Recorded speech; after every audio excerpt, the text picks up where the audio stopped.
We have a quorum present. All of our notices have been duly posted and the court's duly called. Is there a motion to open court? So moved. Second. And all those in favor? Aye. Any opposed? Bailiff, will please open court.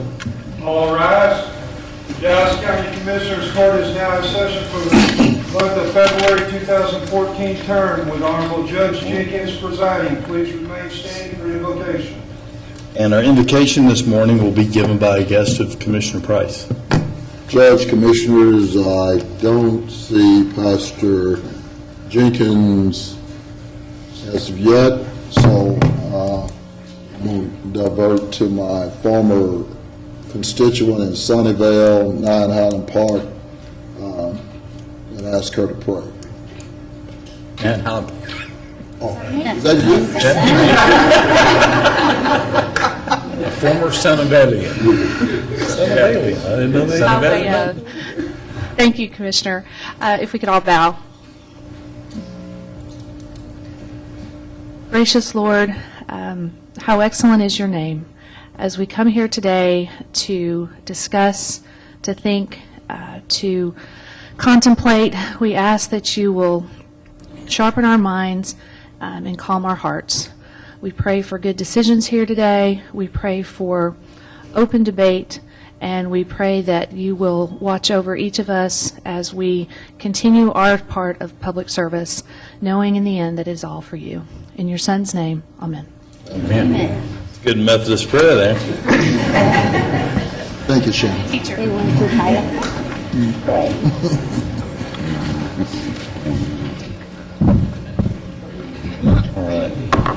Well, we have several resolutions this morning, and I'll begin with our February Employees of the Month. Will our Employees of the Month for February please come forward? If any Employees of the Month are here. Today we are honoring Mary Jackson, an internal auditor from the Auditor's Department. All right.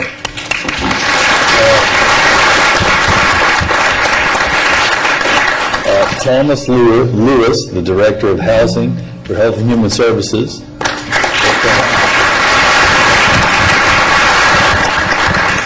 Paulette Douglas, the Evictions Clerk in JP Precinct 1, Place 2.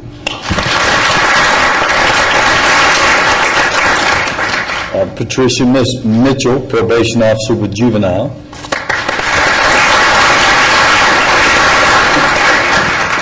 John Harris, a Field Supervisor with the Sheriff's Department.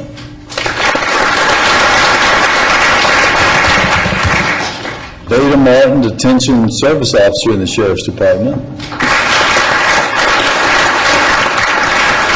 Angela Cole, Secretary 1 in the Swifts Department.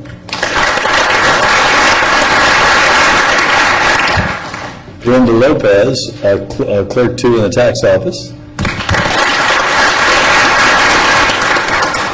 Joe Bletcher, a Building Mechanic at Facilities. Ernest Wilkerson, a Service Attendant at Facilities.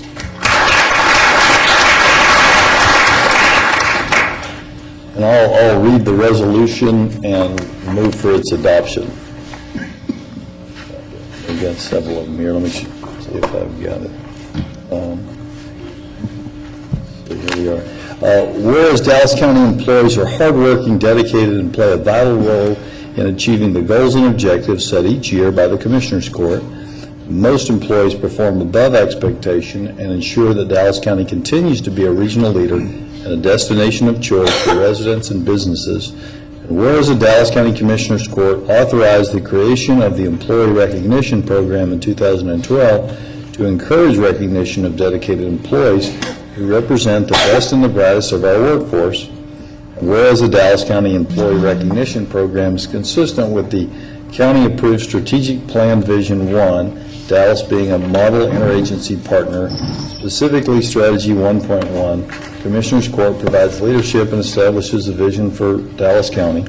Now, therefore, be it resolved that the Dallas County Commissioners Court does hereby salute Mary Jackson, Thomas Lewis, Paulette Douglas, Patricia Mitchell, John Harris, Veda Martin, Angela Cole, Joe Blutcher, Ernest Wilkerson, and Brenda Lopez for being selected as Employees of the Month in February 2014 and offers best wishes for continued success at Dallas County, and I so move. Second. All those in favor? Aye. Aye. Motion carries unanimously. Thanks, y'all.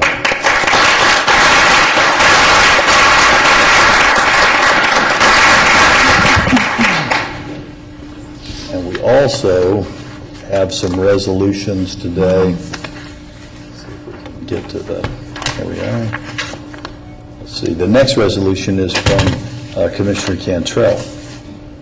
You got one, just the one with the two on it. All right, they've got two different things for me here.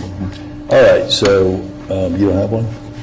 Oh, yeah, he's got Yes, I one, do. too. All right, I've got some for Alberta, for our partners who've worked so well on projects, and we'll ask those folks to come forward as well.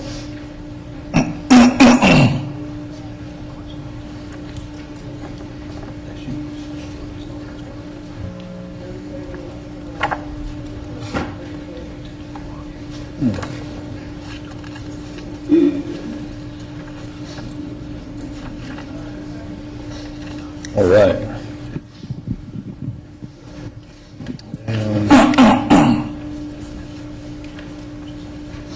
Our next resolutions are for the 2013 Special Utility Partnering Awards. I'll read the resolutions and move their adoptions.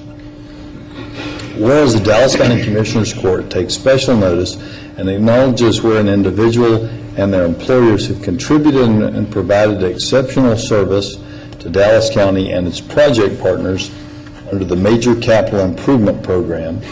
And whereas the Dallas County Public Works Department has recognized Dan Dancer as its 2013 Utility Design Partnering Award recipient. And whereas the county expresses its sincere appreciation to Dan Dancer through Verizon for his responsiveness and valued assistance with designing the relocation of Verizon facilities on the Merritt Road project in Saxe, the Pleasant Valley Road project in Garland, and the Hunter Farrell Road project in Irving and Grand Prairie. And whereas Mr. Dancer has been proactive in problem solving on these projects, his resolve has yielded expedient and cost-efficient results. And whereas by these examples, Mr. Dancer has demonstrated Dallas County Public Works partnering principle of trust, commitment, and shared vision. And now, therefore, be it resolved that the Dallas County Commissioners Court does hereby recognize and extend sincere appreciation to Dan Dancer for all of his hard work and extra efforts in helping keep many of the Dallas County MCIP projects on schedule and successful, and I so move. Second. All those in favor? Aye. Aye. Motion carries unanimously. Thank you very much. Thank you. Our next resolution is for James McCaslin. Whereas the Dallas County Public Works Department has recognized James McCaslin as its 2013 Special Utility Partnering Award recipient, and whereas the county expresses its sincere appreciation to James McCaslin through Encore Electric Delivery for the superior efforts he demonstrated in connection with the Hunter Farrell Road project in Irving and Grand Prairie, whereas Mr. McCaslin was proactive, especially during the early stages of the project, staying in touch with the City of Grand Prairie's representatives, seeing their possible need and potential problems. Whereas on one occasion, the project subcontractor mistakenly left out a street light foundation. Mr. McCaslin took it upon himself to have his own contractor install the foundation. And whereas by these examples, Mr. McCaslin demonstrated Dallas County's Public Works partnering principle of trust, commitment, and shared vision. And now, therefore, be it resolved, the Dallas County Commissioners Court does hereby recognize and extend sincere appreciation to James McCaslin for all his hard work and extra efforts in helping to keep many of Dallas County's MCIP projects on schedule and successful. And I so move. Second. All those in favor? Aye. Aye. Thank you. Very much. Thank you. Next is Jorge Barrera. Whereas the Dallas County Public Works Department has recognized Jorge Barrera as its 2013 Special Utilities Partnering Award recipient. Whereas the county expresses its sincere appreciation to Jorge Barrera through Time Warner Cable for the superior efforts he demonstrated in connection with the Pioneer Road project in Balch Springs, and whereas Mr. Barrera was only a telephone call away to help identify any unknown cable lines, and he would always be there as promised, whereas even when Time Warner Cable made inter-office changes and his job responsibilities increased, Mr. Barrera would always be there to help, a true customer-focused utility partner. Whereas although the Pioneer Road project has only been recognized, Mr. Barrera's qualities of dependability and putting the customer first are typical of his participation in other projects with Dallas County.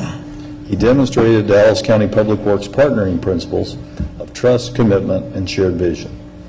And now, therefore, be it resolved, the Dallas County Commissioners Court does hereby recognize and extend sincere appreciation to Jorge Barrera for all of his hard work and extra efforts in helping keep many of Dallas County's MCIP projects on schedule and successful.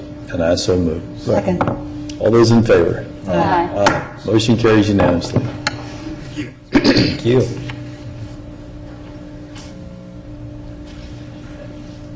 And next is Mike Ziegenfuss. Whereas the Dallas County Public Works Department has recognized Mike Ziegenfuss as its 2013 Special Utility Partnering Award recipient. Whereas the county expresses its sincere appreciation to Mike Ziegenfuss through Encore Electric Delivery Company for the superior efforts he demonstrated in connection with the Bonneview Road project in southeast Dallas. And whereas Mr. Ziegenfuss' commitment to work as an effective team member, coupled with the support of the shared vision for the project, helped maximize the overall success of the utility coordination project. And whereas Mr. Ziegenfuss adapted well to the intense coordination that was necessary between Encore's surveyor, the Dallas County surveyor, and the Dallas County utility coordinator to solidify the precise locations for the new poles required along the entire length of this 1.8-mile project. Whereas Mr. Ziegenfuss's accountability, initiative, and adaptability throughout the Bonneview Road utility coordination phase represents the benchmark for teamwork and project implementation. He demonstrated Dallas County Public Works partnering principle of trust, commitment, and shared vision. Now, therefore, be it resolved, the Dallas County Commissioners Court does hereby recognize and extend sincere appreciation to Mike Ziegenfuss for all his hard work and extra effort in helping keep many of Dallas County's MCIP projects on schedule and successful. And I so move. Second. All those in favor? Aye. Motion carries unanimously. Thank you very much. Next, we have Stan Breckenridge. Me? Whereas the Dallas County Public Works Department has recognized Stan Breckenridge as its 2013 Special Utility Partnering Award recipient. Whereas the Dallas County expresses its sincere appreciation to Stan Breckenridge through Atmos Energy for the superior efforts he demonstrated in connection with the Walnut Hill Lane project in Dallas. Whereas Mr. Breckenridge is representing Atmos Energy as project manager, was diligent, available when needed, and attended every meeting. Whereas Mr. Breckenridge was responsive to calls and emails, coordinated effectively with his design consultant and contractor, and brought the right people to the table when dealing with the easement situation on this project. Whereas due to his work commitment and interpersonal skills, the relocation of the gas line was performed by boring into the ground to minimize any traffic interruptions and was completed within the scheduled time. Whereas Mr. Breckenridge demonstrated Dallas County Public Works partnering principle of trust, commitment, and shared vision. And now, therefore, be it resolved, the Dallas County Commissioners Court does hereby recognize and extend sincere appreciation to Stan Breckenridge for all his hard work and extra effort in helping keep many of Dallas County's MCIP projects on schedule and successful. And I so move. Second. All those in favor? Aye. Motion carries unanimously. Thank you very much. Thank you. And last but not least, we have Larry Trojan. Whereas the Dallas County Public Works Department has recognized Larry Trojan as its 2013 Utility Partner of the Year Award recipient. And Whereas the county expresses its sincere appreciation to Larry Trojan through Encore Electric Delivery for the superior efforts he demonstrated on Cockrell Hill Road project in Cockrell Hill and the Pleasant Run Road project in Wilmer. Whereas this project is meant to represent Mr. Trojan's consistent demeanor in working with the county over the past 5 years. Whereas Mr. Trojan has been and is today easy to work with. He first listens to understand the county's project requirements and then presents Encore's options in seeking to help both the county and Encore obtain a win-win solution. Whereas Mr. Trojan is truly a valued partner in the county's endeavor to take utilities to the next level and strongly demonstrates focus on the trust, commitment, and shared vision partnering. And now, therefore, be it resolved that Dallas County Commissioners Court does hereby recognize and extend sincere appreciation to Larry Trojan for all his hard work and the extra efforts in keeping many of Dallas County's MCIP projects on schedule and successful, and I so move. Second. All those in favor? Aye. Aye. Motion carries unanimously. Before, I know Larry's going to try to go and sit down really, really quickly, but, and I know we're taking some time here, but again, I want to just mention that all of these gentlemen here on all of our projects, if it wasn't for these guys who are working on our utility areas, again, many delays, many of the other cities have seen a lot of delays on their projects, but working with this team back here is basically expedited the work that we need to get our projects moving forward. And again, I congratulate everyone back here who got the special projects and special awards, but especially to Larry Trojan here, because he is recognized as our partner of the year. And one thing here is Larry's getting ready to retire from Encore in August. And when I came out of school, Larry was there. I mean, from the beginning. I mean, that goes back in not 1999, like y'all were thinking 2009, but way back when I graduated in the 80s. And that was Larry Trojan. Larry Trojan's been there on every single project. He's worked hard, he's worked diligently, and I want to really, really mention to him, we really thank you for the work that you've done in every arena. And he's not the, matter of fact, I saw him yesterday at a meeting. He was working a meeting. He was like, "Do I really have to come?" Yes, Larry, you have to come. With that, and I would like Jim Chase to say a few words about Larry. Yeah, I agree. Good morning, Good morning. Judge, Commissioners. Thank you so much. My name is Jim Chase. I am the Major Design Manager for Encore. There's another Major Design Manager here with me today also. Jim Norton is standing back here in the back. Together, the two of us represent about 2/3 of the entire design major staff that works on distribution facilities for Encore. And I want all of you to know how fortunate you are to have someone like Alberta heading up your Public Works Department. She really exudes the leadership on these projects, and she exudes an atmosphere of inclusion, which really helps us get things done. We appreciate her so much. So thank you to you, and thank you to Alberta, and thank you for this presentation this morning. We really appreciate it. Well, Jim, before you leave, let me just say that there are a lot of meetings, I'm sure, that people say they attend. As Alberta said, Larry attends all of those meetings. When we're there with all of our partners and all, on those Fridays, even those days before holidays when most people don't want to work, Larry comes in. Larry's always been there. And at the end of the day, like a lot of the individuals back there that have been nominated, but Larry's always on the ground, and especially with what's going on in that southeastern Dallas County area, Larry's been real key in that. So I just want to thank you. I think the public never recognizes, they talk about design, construction, but without you guys, in terms of those utilities, and there are utilities in places we never even thought utilities were, we can't move forward.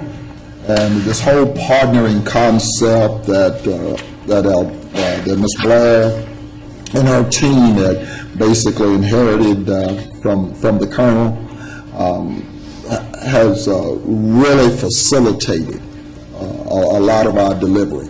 And so without you guys, we just really couldn't do it. We can't move, no matter how great the design, the construction is. You guys are kind of key to it. So I want to thank all of you, and like I said, especially Larry, and you always know him by that. His mustache precedes him in all of the meetings, and we're just always just glad to see Larry. He's a good man.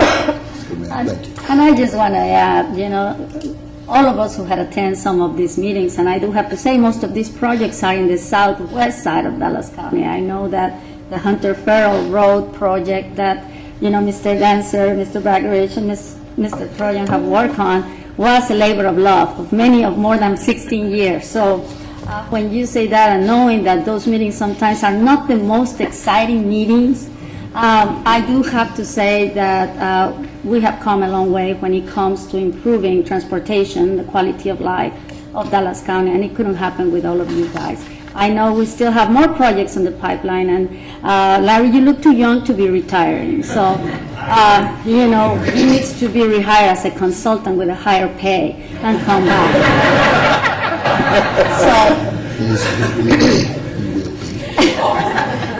Well, with that being said, thank you to all of you. You make a difference Hey, in it that. is what it is. Okay, Commissioner, I just want to also say, I talk to a lot of people around the state dealing with their transportation projects and how they deal and partnering, and it's clearly unique here in Dallas County. It is. And I want to commend all of you for the effort that y'all give and put forward into helping our projects be successful, because if it wasn't for you, we wouldn't be successful, and everybody knows that. But, when you look at the other areas across the state, they just don't get this type of cooperation.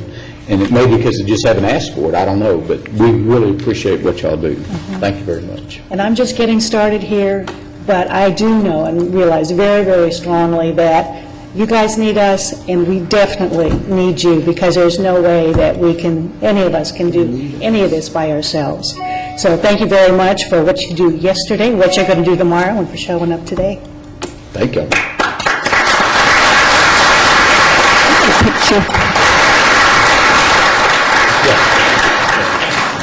They want to do a group picture. I got to pull these guys up so they don't want to take pictures. Y'all are welcome to come on up. Yeah, we can, somebody just move that road car. You want to grab that? Yeah. Y'all just, walk right around to the back and we'll get a picture.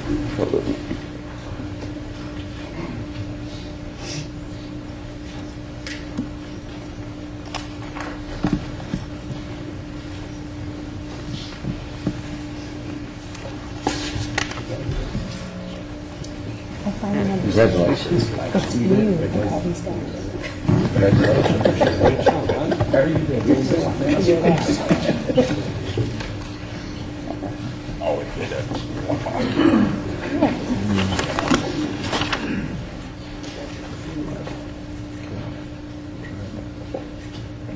it's an organized mess.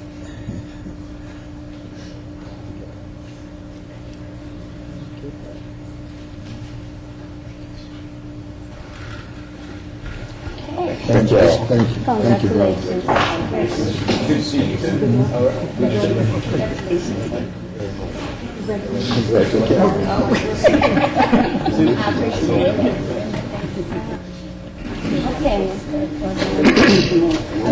Oh, I know. You got to stay there. I know.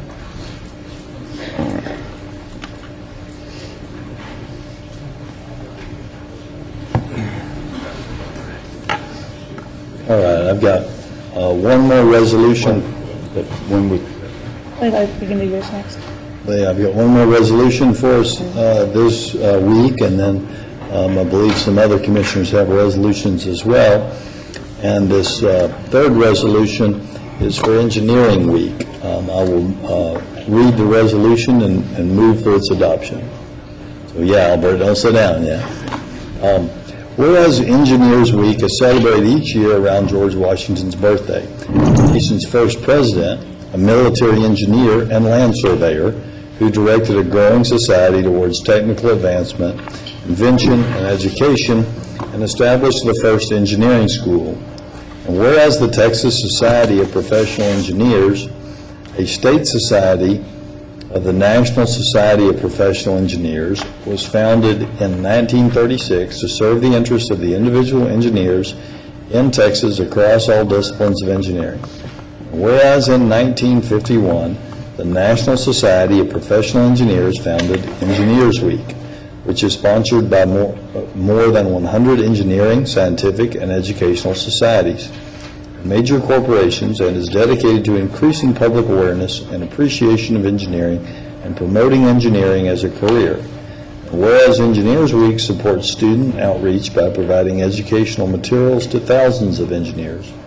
We work with 5.5 million students and teachers in elementary through secondary school each year through classroom visits and extracurricular programs. Now therefore be it resolved that the Dallas County Commissioners Court does hereby proclaim the week of February 16th to February 22nd as Engineers Week and encourages the appropriate recognition of professional engineers working and living in our community, and I so move. Second. All those in favor? Aye. Any opposed?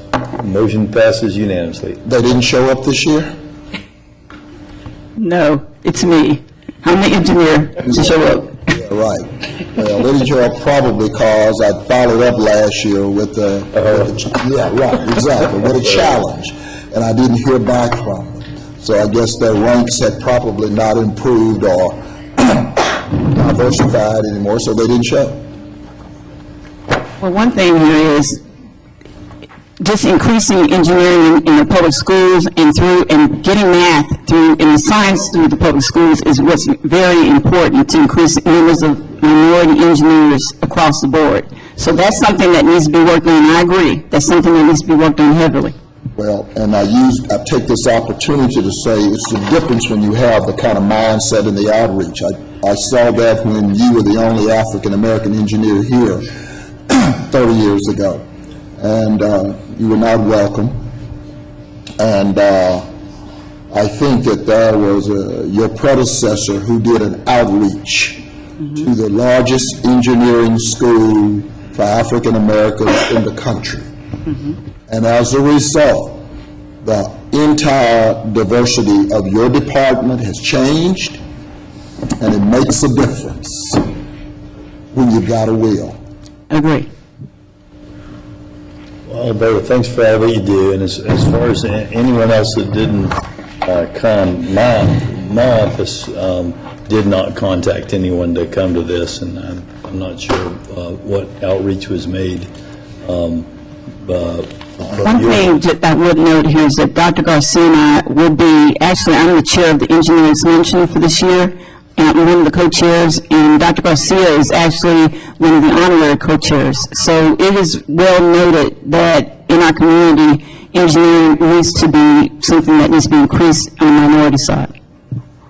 Well, they came last year, Judge. That was my point. I challenged them last year. I followed up with the challenge last year.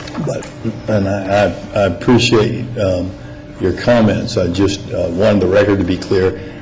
It was not a slight on their part as far as I know, because I didn't ask them to come, and if Alberta didn't, I don't know how they'd know we're doing this. All right, and next we have a resolution from Commissioner Daniel. Thank you very much. This is a resolution regarding the Hamilton Park community. As our last week in the Black History Month. But Hamilton Park, to me, is a very personal story. I was first introduced to Hamilton Park through Doris Robertson in the mid-1990s. We worked together on political conventions, and Doris gave me very sage political advice. In fact, there's been a book written about Hamilton Park called A Planned Black Community in Dallas by William Wilson, which chronicles the historical development of this distinguished community. I'd like to, first of all, read the resolution. Be it remembered at a regular meeting of the Commissioners Court of Dallas County, held on this day, that whereas in May 1949, Carl S.J. Hoblit-Self, theater magnate and philanthropist, informed the trustees of the Hoblit-Self Foundation that there was a housing shortage for African Americans in Dallas County and proposed building a large development. The foundation was not able to secure the land, but instead loaned funds to the Dallas Citizens Interracial Association, which raised additional funds to purchase a 233-acre site for an African American middle-class community known as Hamilton Park. And whereas the Hamilton Park community is named for Dr. Richard T. Hamilton, a physician and African-American civic leader. The community was dedicated in October 1953 and formally opened in May 1954. By 1961, Hamilton Park was completed with 742 single-family dwellings, an apartment complex, shopping center, a 12-grade school, which is now a 6th-grade Pacesetter Magnet School, churches of different denominations, and a park with a playground, swimming pool, tennis court, and baseball diamond. And whereas these determined African-American men and women, some of whom were returning to Dallas having bravely served their country during World War II, ventured to North Dallas to purchase land and nurture a family-oriented community of 2-parent households with shared values, morals, and traditions. Side note, marriage certificate was required to purchase a home in Hamilton Park. And whereas Hamilton Park, recognized for its pioneering spirit, formed various social institutions to fulfill and sustain the needs of the community, the Hamilton Park Civic League, the Hamilton Park Interorganizational Council, the Hamilton Park Garden Club, the Hamilton Park PTA, the Hamilton Park Dads Club, just to name a few. The latest organization was the Hamilton Park Historic Preservation Foundation. Most notably, the majority of these organizations remain viable institutions today. And whereas Hamilton Park has been a jewel in North Dallas for nearly 60 years, it is the first African-American inspired suburban development in the city of Dallas. Hamilton Park is known as a quiet, stable, and responsible area with dedicated professionals, educators, clergymen, business owners, entertainers, scholars, and a few blue-collar workers.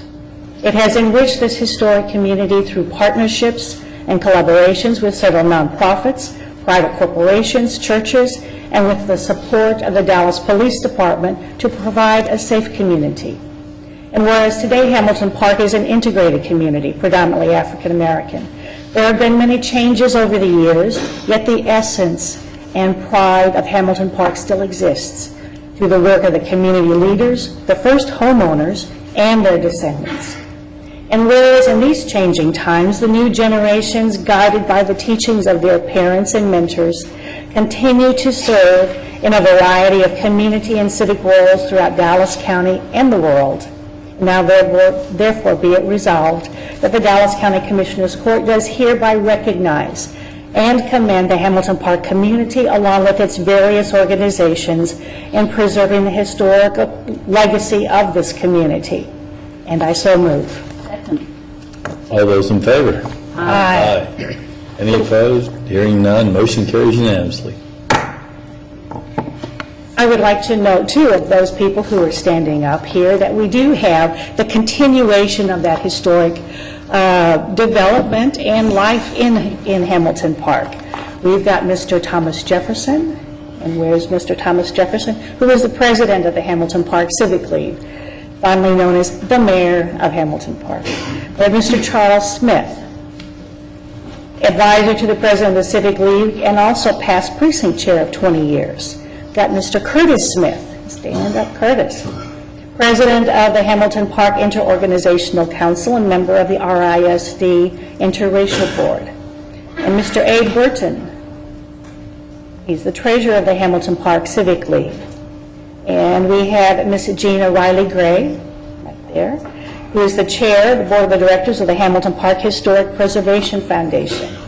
And Ms. Pat Price Hicks, in fact, daughter of Reverend Price. And we also had one of my executive staff, Jermaine White, who is hiding there in the back, who is very active in Hamilton Park today, having been born and raised there and coming back after a very successful career around the United States. Not only do we have these folks who are very, very active in what's going on in Hamilton Park, but a number of esteemed people who have lived there and made their name throughout the United States. And, for example, Reverend J.L. Foster, senior pastor of the First Baptist Church of Hamilton Park, the Reverend Robert E. Price, very respected the senior pastor of the New Mount Zion Baptist Church, Pauline Dixon, a renowned community activist, the Reverend Gerald Britt, Naomi Bruton of the Black Arts and Letters League, the Joseph Williams, a doctor with 2 sons who are also successful physicians, Lindorf Blakely. Then we have 3 very outstanding sports figures in Carl Lockhart, Emerson Walls, and Terrell Harris. Thank you very much for what you have done, what you have brought to Dallas and Dallas County, and thank you very much for what you continue to do today. So hats off to Hamilton Park, one of the greater communities in Dallas County. Take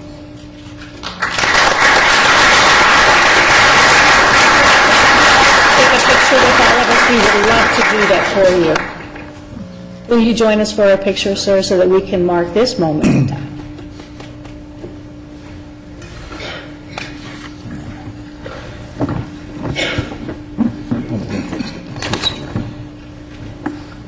They don't, the history ain't correct. They didn't want kids going, they didn't want kids going to school in Highland Park, white kids. Good morning. For chauffeurs and maids.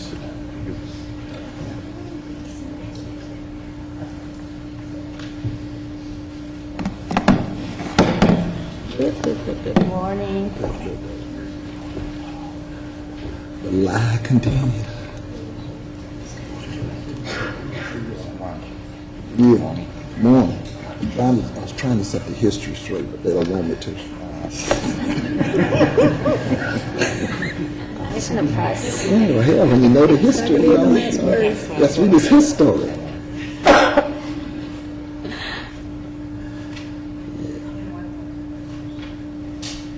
Okay. It wasn't the Shannon didn't want, the maids and the chauffeurs to go to school with her kids. Okay, hang on, y'all, got another camera. Another one? Need somebody there. Rock, you can do that. Yeah. Oh, that is very...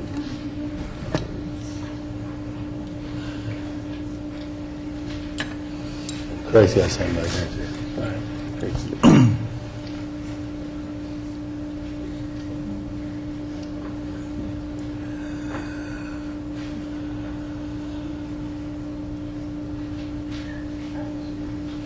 Thank you.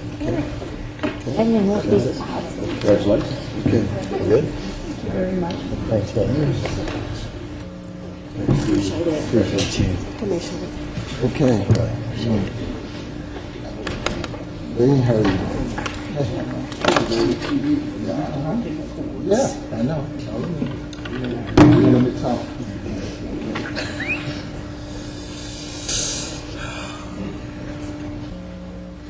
And our next resolution is from Commissioner Cantrell. Judge and Commissioners, my resolution recognizes the Town of Addison City Manager Ron Whitehead's retirement after 32 years. It's going to be presented this Friday at a special presentation. I so move. Second.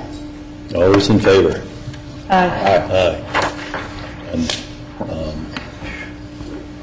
on a quick note, Ron Whitehead's done a great job for Addison and has been a great partner for the county, and we wish him well on his retirement. And the next 2 are from Commissioner Price.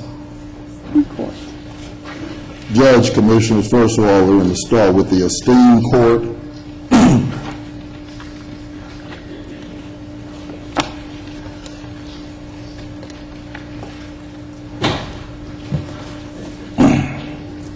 So whereas Dallas County Juvenile Department recognized that its female referral population often had specific rehabilitative needs and issues that are unique to girls, and these needs could not always be successfully addressed by using the same strategies we use for our male referral population. And whereas, as a result of these unique and not always being sufficiently addressed, many of our female referrals were being processed through the formal court intervention without having the opportunity to be diverted away from the court into community-based services that prevent further penetration into the juvenile justice system. Whereas a girl diversion court entitled the Esteem Court, experiencing success through encouragement, and mentoring was conceptualized, developed, and implemented beginning in January 2012. And whereas the mission statement of the esteemed court is to provide positive experiences for referred female youth with foster success and empowerment, and thereby prevent further involvement in the legal system. And whereas the target population for the esteemed court includes our female referral population who have problems but do not necessarily need to be on formal probation, and referrals who are considered high-risk victims as well as perpetrators due to the significant family discord, extensive runaway behavior, and/or the history of being a victim of child exploitation through unhealthy or illegal sexual-related behaviors.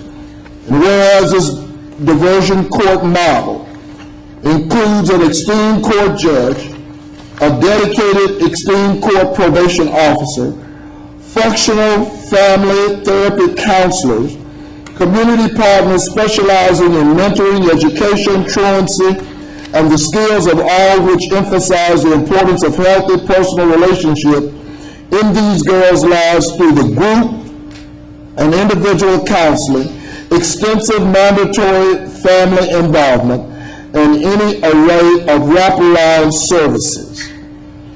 And where upon successful completion of the esteemed court program, these young ladies have the opportunity to have their juvenile records sealed so as not to further stigmatize them as they move into their lives toward productive employment and/or higher educational opportunities. And whereas after 2 years of the operation of the esteemed court, 35 young ladies have participated in the program, 13 have successfully completed it, some are still going through the program on their way to successful completion, and the remainder did not successfully complete their obligation to the esteemed court. However, none, zero, of the discharge from the program were the result of new delinquent criminal offenses.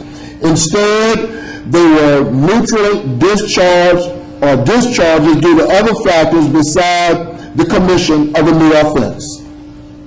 Whereas as a result of treating these girls who have successfully completed the esteemed court in the community, the Juvenile Department has saved Dallas County, at a minimum, approximately $247,000 that we could have otherwise spent on intensive inpatient therapy in residential placement facilities for these female referrals. And whereas the Specialized Diversion Court moves into its 3rd year of operation, it continues to evolve and identify specific treatment practices and modalities that can successfully impact and rehabilitate these young ladies so that they can receive essential services in lieu of the formal courtroom process, thereby appropriately utilizing diversion strategies in both to improve these girls' lives and provide greater protection to the Dallas County community at large.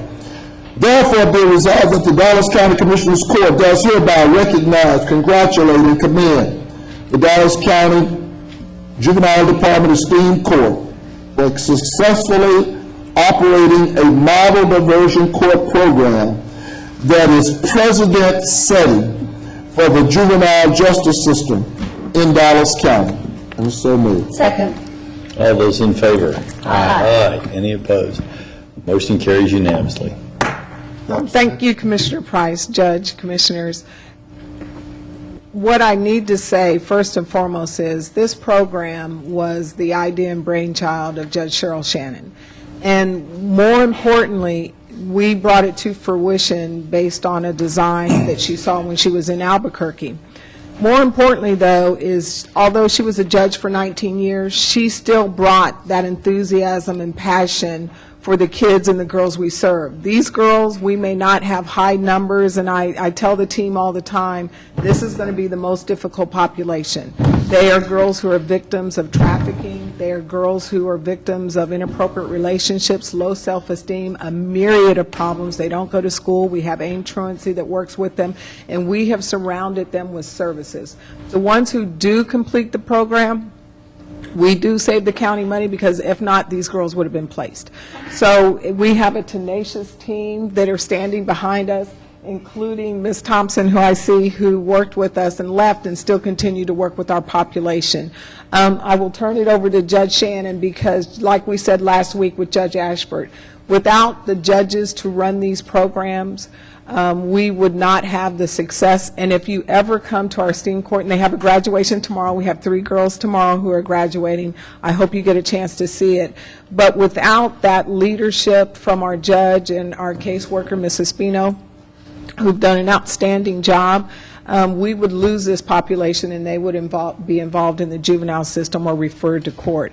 So we are so eternally grateful for the brainchild. We say Judge Shannon gave birth. She's very tenacious and very protective about this population, but she does an outstanding job of working with these girls. So I'll let her give her thoughts. Thank you all for recognizing Esteem Court. It really is a model. We have people that come in from across this country to look to see what we're doing because they like to replicate the work. I get a lot of credit for the genesis of Esteem Court. It was really just kind of a conceived idea, but really this department, this staff gave birth to it. The staff came together and put together the protocol. It worked wonderfully, beautifully, just as planned. So I can't say enough about the team and the team effort, because truly it has been it's intense labor, but it is really a labor of love. And I've seen this team, this staff, go far beyond the normal work day and what is required. They work, evenings, weekends, and give tirelessly to these families. It is an amazing journey with these young ladies to watch them as they come the first time for court, and to see where they end up at the end, see the light come on, and see them have the opportunity for something different and recognize that their lives can be different. As well as for their parents. The parents come to us and they're at the end, and they are so appreciative of whatever we can offer and can do, and the love that is demonstrated to these young ladies and these families, so that they have the opportunity to move forward and not be stigmatized by some of the horrendous things that they have endured. So again, thank you all for recognizing the program, and I can't leave without saying this. It has nothing to do with STEAM court. It has something to do with juvenile court. I can't help but notice y'all's wonderful bio screens and laptops and all of the screens and everything up here, for which the juvenile courts have nothing.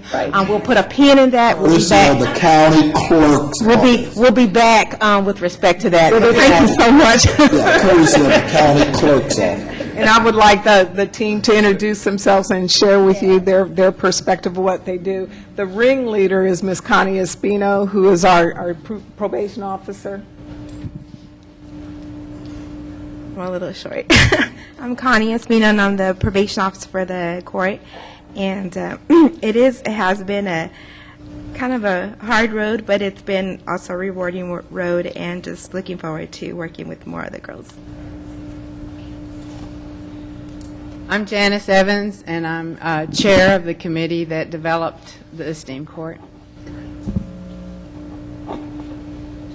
Hello, I'm Stacy Silvis, and I coordinate the mentor piece of this program. And I'd just like to say that as the community partner portion of the Esteem Court, it's been a wonderful privilege to work with this team from the juvenile department, and I so appreciate their dedication and their willingness to partner with people from the community so that we can make sure that girls in need are getting the services that they deserve. My name is Nina Kang. I'm Connie Espino's supervisor, and as Connie has stated, and I believe Judge Shannon and Dr. Smith, it has been a very challenging road, but at the same time, the end has been very fruitful to see the girls graduate and to live a very healthy life. So for me, that has been the fruit. Hi, I'm Carla Davis. I was Connie's assistant supervisor for the first year and a half of the program, and just to see the young ladies when they start out into the program and how they advance and the experiences that the families as well have enjoyed and been exposed to has been a joy for us. I am Roderick Armwood. I'm the superintendent of LETOT, and I'm willing to recruit men for this cause. So as you see, I'm the only one on that island. So thank you for all you all do. Thank you. Hello, I'm Cherie Thompson, and I just really appreciate what you all have done all of these years. I worked for the department for 29 years, retired 2 years ago, LETOT Center non-residential supervisor during that period. But I was also involved in the group that created the Esteem Court. I was so impressed with the people that were working with me that I wanted to stay involved. So for the last 2.5 years, I've been training and developing mentors that deal with high-risk kids, because many of these mentors do not understand how to work with this type of profile. So thank you so much for allowing us to have this program, and I want to put another plug in for the screens. Well, let me just say two things for the court and for the public. First of all, North Texas has the highest trafficking of any area in the state of Texas in terms of our young girls. Highest trafficking, the North Texas region. And I appreciate the fact, because I know that you always say I make such a bright line between what goes on culturally. But let me just say, in this population, there's still very much a bright line in what goes on Harry Hines, Denton Drive, Lee Topside, and what goes on, without calling any names, over on Samuel Boulevard. There's a different population of girls that they deal with. And when you look at this, those young ladies come in while chronologically they're 11 years old, they're going on 30. It's just, it's amazing. So, Judge, Doctor, we've had a number of our different concerns. I just appreciate the programs that y'all have bought and developed without asking for anything extra budgetarily. You've reshifted the resources, especially in that family functional therapy area. That is key. It doesn't matter what those young ladies, and the court needs to understand, as we spend this $9 million to do this new residential treatment out there, one of the things that's happened, we've always exported our young ladies, and they do extremely well as long as they're in those placements. But when they return back into this population, they recidivate. And so what the department has recognized, as long as some other community partners to help us raise this $9 million to build residential treatment, is that as long as you deal with the victim, the alleged victim, you've got to deal with the family and the environment that created it. And so that's what this department has done and recognized it. So I did want to put it in context as to what you're up against. And it's great to see the team together, because all of us, that serve over here know how hard you work, and that sometimes numbers do not reflect. Recidivism numbers sometimes can be very scary, like Commissioner Price said, but they don't reflect the amount of work, and the successes that we have. So thank you all. Great to see you all here, and well deserved. Dr. Smith, under your leadership, and Judge Shannon, I mean, you are dynamite. You know that, right? I hear you speak several times, and goodness gracious, the woman can inspire all of us to do more. So thank you all for being here. And on the last note, I would just like to say Commissioner Price is right. These girls, we get the families involved. Without the families being involved, we wouldn't have half the success. And that means that they have to go out, go to their homes, meet with them in their homes to make sure they're there. That is an integral part of the success. That's the integral part of the success of all of our diversion courts, is getting the family involved and keeping them involved. So we're very supportive that our juvenile board has allowed us to continue down this road, and we have supportive judges judges who support that. So we're very grateful, so thank you very much.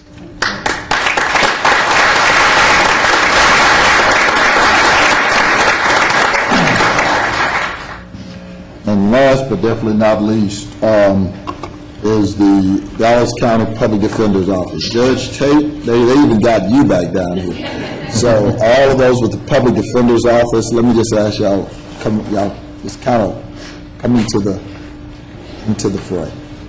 You know, the resolution is fairly short, but you know, it's nothing like doing the text and the context to know where they have. Yeah, oh yeah, they've come in. This is 30 years. You know, this is 30 years, and this is 30 years of evolution. And while the resolution is short, I just want to spend just a little time so that contextually that we kind of understand.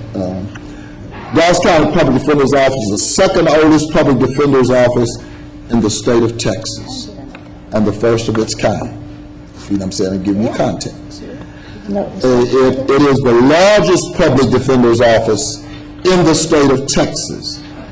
It was established and began in 1983 with 8 attorneys assigned to 4 felony courts, 2 investigators, 1 interpreter, 2 secretaries, and 1 reception. Ralph Tate, former prosecutor and defense attorney, was appointed the first chief public defender by the Dallas County Commissioners Court in 1983.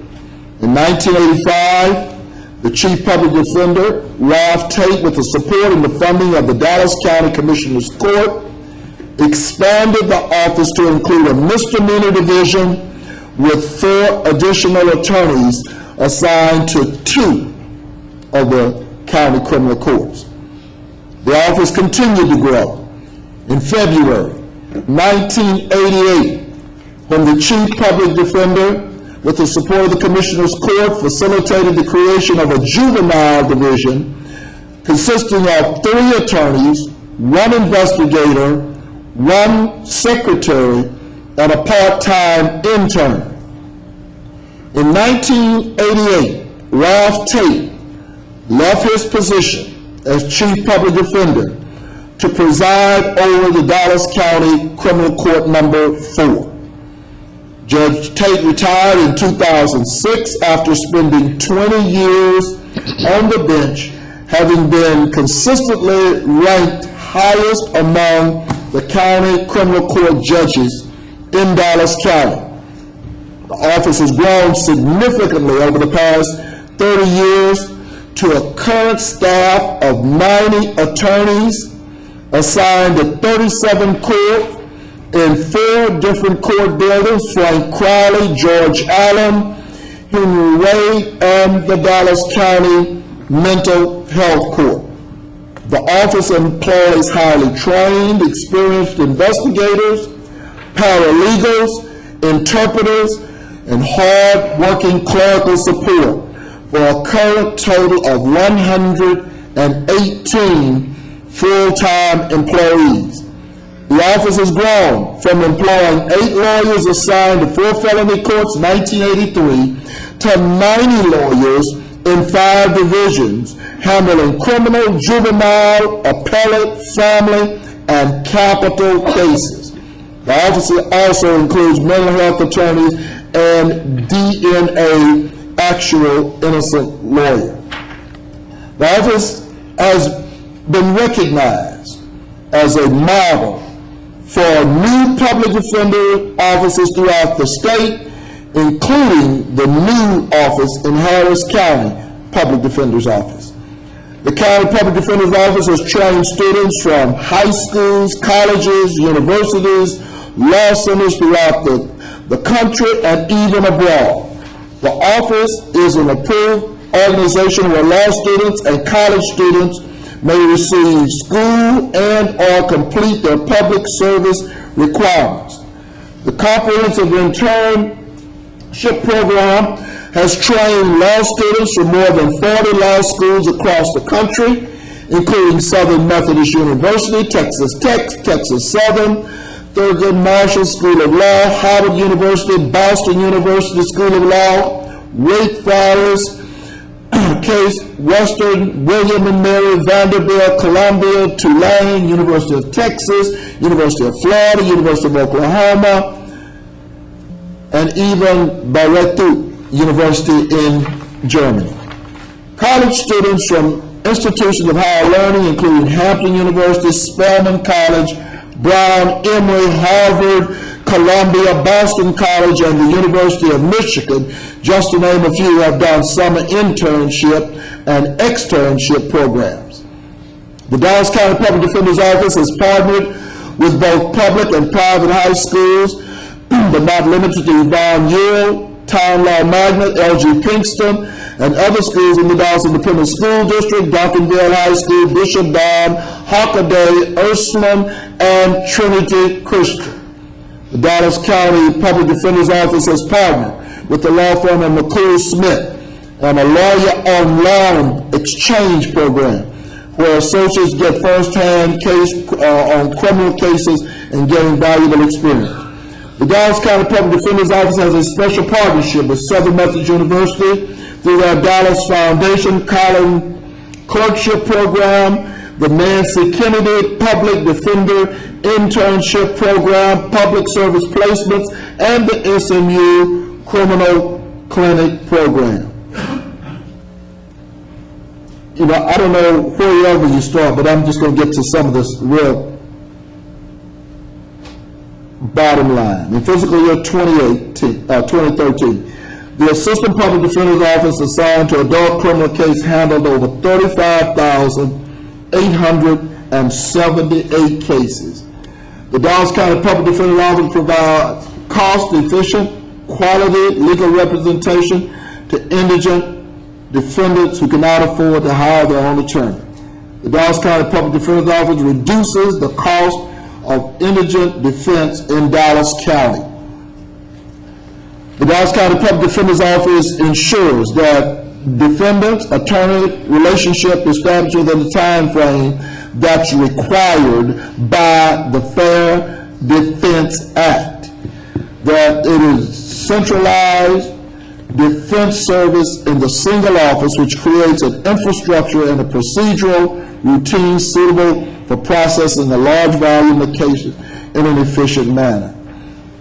Ladies and gentlemen, I could probably go on and on to talk about all of the divert courts and the STAR courts and the Veterans Court and the Atlas courts and the DWI courts and Pride courts and OCR court, which is the Outpatient Competency Restoration courts, and 4C courts and the Family and Juvenile Specialty courts. They just go on and on and on. And this office has done just a tremendous job. And putting that in context, the resolution is short. It says, whereas in 1983, the Dallas County Commissioners Court established the Dallas County Public Defender's Office, which was only the second public defender's office in the state of Texas, to ensure that appropriate quality legal representation was available to people with limited financial means. And whereas at the time of its creation, the office initially operated in just 4 criminal courts, and whereas the office, through its demonstrated expertise and ability, now represents indigent defendants in 37 different courts, many of which are specialty courts, it handles more than 1/2 of all of the indigent criminal cases in the county. It has become a model for all other public defender offices in Texas and the United States, and has provided valuable training to students from high school, colleges, universities, and law centers from throughout the country. And whereas, since justice should be decided on the fact of the case and not on the amount of money one does or does not have in their bank account, the Public Defender's Office's greatest contribution has been to consistently ensure that justice in Dallas County can be true and impartial. Therefore, be it resolved that the Dallas County Commissioners Court gratefully recognizes the invaluable and irreplaceable accomplishments and contributions of the Dallas County Public Defender's Office over the past 30 years, and thanks to many men and women who have made this possible. And I proudly move. Second. All those in favor? Aye. Any opposed? Hearing none, the motion carries unanimously. Mr. Richardson, you want, Judge? Judge Tate? Ladies and Judge and gentlemen, I do thank you for the recognition of the Public Defender's Office. It was a proud moment in my life in 1983 to be nominated to be the first Chief Public Defender. But the growth and the establishment is a tribute to all of the young men and not so young men and women who have served as public defenders over these 30 years. I think in 1983, there was one state public defender's office, and that was only for juveniles. So this was the first public defender's office that handled actual criminal cases for adult offenders. It has grown and it has prospered, and we've had the support through all these years of the Commissioner's Court, and I think for the most part of Dallas County. Thank you.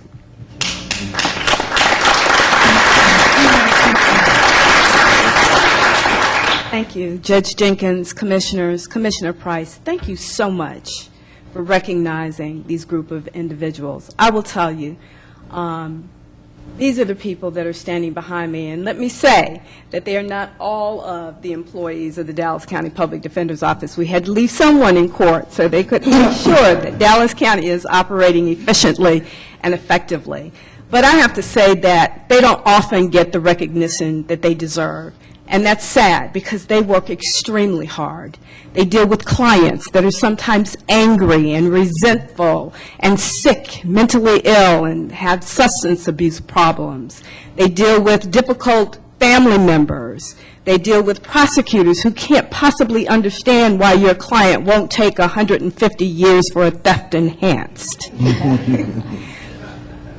They do an incredible work, and I'm going to ask each and every one of them to introduce themselves, where they work, what programs they work with, and also the number of years they've worked in the office and how long they've been practicing law. But I also have to say that it's really important to recognize also the support staff. I don't know if we have Lamisa Logan here, but she heads our investigator division. Okay, Lamisa, come forward. And I'm showcasing Lamisa because Lamisa is the chief investigator over a team of a grand total of 7 investigators who help and provide support for 90 attorneys. And let me tell you about this team. They go into places that most of the people in this room would not dare be seen in. They're the ones that when the attorneys talk to them and say, I need you to go find Big Red who hangs out on Harry Hines underneath the tree. They're the ones that find Big Red hanging out underneath one of the trees on Harry Hines. And because of that information, a lot of those cases get dismissed. We get better outcomes for our clients, and we get not guilty verdicts on those cases. So I'd like to applaud the work that they do. We also have a support staff, a very small support staff, headed up by Priscilla Latham, who is technically my administrative assistant. But let me tell you about Priscilla. Priscilla not only is the administrative assistant for me and the administrative staff, but she does our HR, she does time and attendance, she opens files, she orders computers for us. She does it all, and I don't think we could possibly continue to operate without her. And I have to publicly say thank you, because it's difficult to work for me. I've asked a lot of people, and she is always there. Let me tell you about the attorneys in this office. The misdemeanor attorneys get 100 new cases a month, and the felony attorneys 30 to 35. But they do a good job. They show up in court in the morning. Sometimes they have 12 to 15 people on the jail chain, and they have 10 people waiting out on bond, who all of those people want to be the first to be seen because they have somewhere to go. We have to deal with judges who get on the bench at 9 o'clock, maybe a little bit later, but they want everything done by 1 o'clock. but they do it with pride and compassion and hard work. I have to also say before I let them introduce themselves that I cannot go without recognizing and acknowledging the other chief public defenders that came after Judge Tate and before me. There was a number of them, and they all made contributions to not only the office, but to the county. There was Carl Hayes, who filled in and became the chief public defender after Judge Tate, and the office continued to grow and develop. There was Jane Roden, who also carried on that great leadership and had an uncanny ability to get along with everyone, judges and commissioners, and foster communication. There was Jeanette Green, who actually was the one that started this whole concept of mental health, and through a grant from the Texas Indigent Defense Task Force was able to get funding for the very first office of its kind mental health division. There was Brad Lawler, who is a well-respected attorney in this county and who also is with our office now helping to lead up the Capital Division. So I just have to acknowledge their contributions. Martin Luther King once said that human progress is neither automatic nor inevitable. Every step toward the goal of justice requires sacrifice, suffering, and struggle, the tireless exertions and passionate concern of dedicated individuals. I present to you some of the dedicated individuals in the Dallas County Public Defender's Office, and I applaud them.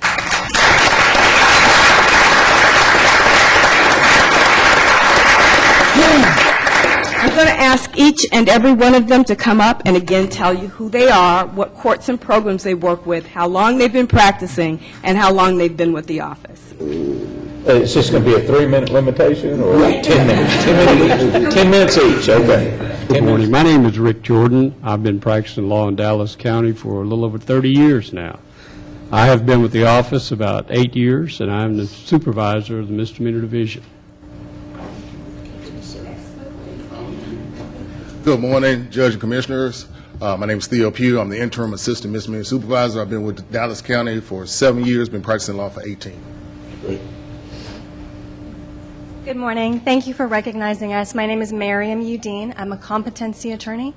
I've been with the office for about 2.5 years, and I've been practicing law for 13. My name is David Bulbo. I'm the public defender in Judge Lavario's court, the 204th District Court. I am the public defender assigned to the Star Court docket. I've been licensed since 1991. I've been with Dallas County for, this June will be 21 years. Good morning, Commissioners and Judge. Hi, Mr. Price. Thank you all for giving us the opportunity to represent our clients and serve our community. It's been my dream. My name's Bahram Muse. I'm assigned to County Criminal Court Number 2 with Judge Julia Hayes. And we also have Stride Court, which is a specialty court for young offenders as well. So thank you for everything you'll allow us to do. Morning. My name is Abraham Wilson. I am a Spanish interpreter for the Public Defender's Office. I've been there for 22 years and enjoyed every minute of it. And let me say this about Abraham.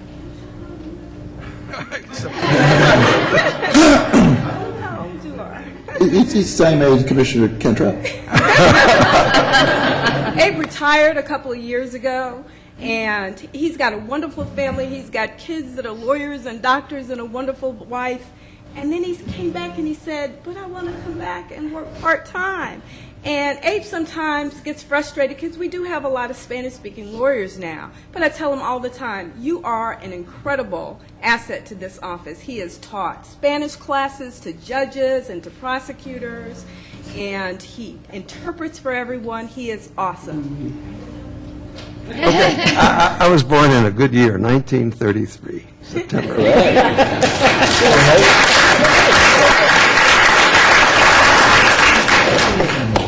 No. Good morning. My name is Nicole Horn. I have been in practice since 2010 and have been with the office just since January. I'm appointed, or I'm actually working in misdemeanor criminal court, County Criminal Court 7. Okay. Good morning, Commissioners. My name is Manny Haddad. I work in County Criminal Court Number 9 with Judge Hoffman. Excuse me. We've been I've been with the PD's office for about 2.5 years, going on 3 years, and I've been practicing for 5. And we do work in Judge Hoffman's court with the Pride program. So we work with the girls every week for Pride Court. Thank you. And Nanny, Michaela, and Julie, please come down, because we also work with the PDI program. Once a month, we go out to the Prostitution and Diversion Initiative site and represent the ladies, and we're out there until sometimes, 2 o'clock in the morning. So I appreciate that, in addition to them doing their work during the morning. Good morning. My name is Julie Doucette. I'm the DNA Actual Innocence attorney. I've been practicing law for 21 years, and I've been with Dallas County for 14 years. Hi, Lakeisha Camise. I've been with the office since November. I am the DNA paralegal for Ms. Julie Doucette. I'm Gail Dawson. I'm assigned to Judge Leela Mays and Judge Gracie Lewis's Stack Court, Successful Treatment of Addiction Through Collaboration. We have 400 participants at a time, which means I have 400 clients at a time. We're very busy, and we have all felony probation clients who have successfully completed a 6-month inpatient rehab in a facility.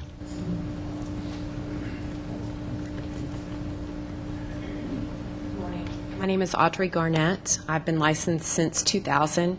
I originally started with the Dallas County District Attorney's Office. I've been with the Public Defender's Office for 5.5 years now. I'm assigned to the 195th District Court, and I also served for a while as a prosecutor in Collin County. And I just want to say thank you to the court for giving us the opportunity to serve people who truly appreciate good, effective lawyers, and they always want to reimburse us, even though we're free attorneys. And it's a very rewarding, if difficult, occupation. So thank you for the opportunity. Good morning, Judge, Commissioners. My name is Ronit Herman. I am an attorney assigned to the 283rd Felony District Court. I've been practicing for a little over 17 years, and I've been with the Dallas PD's office. This month will be 12 years. My name is Wendy Correa. I've been practicing for a little over 2 years. I've supported the opportunity to serve the office as an intern for a year, and then a year ago, I had the opportunity to join as an attorney. I've enjoyed it ever since. You need me to sign your slip so you can go back to town, View?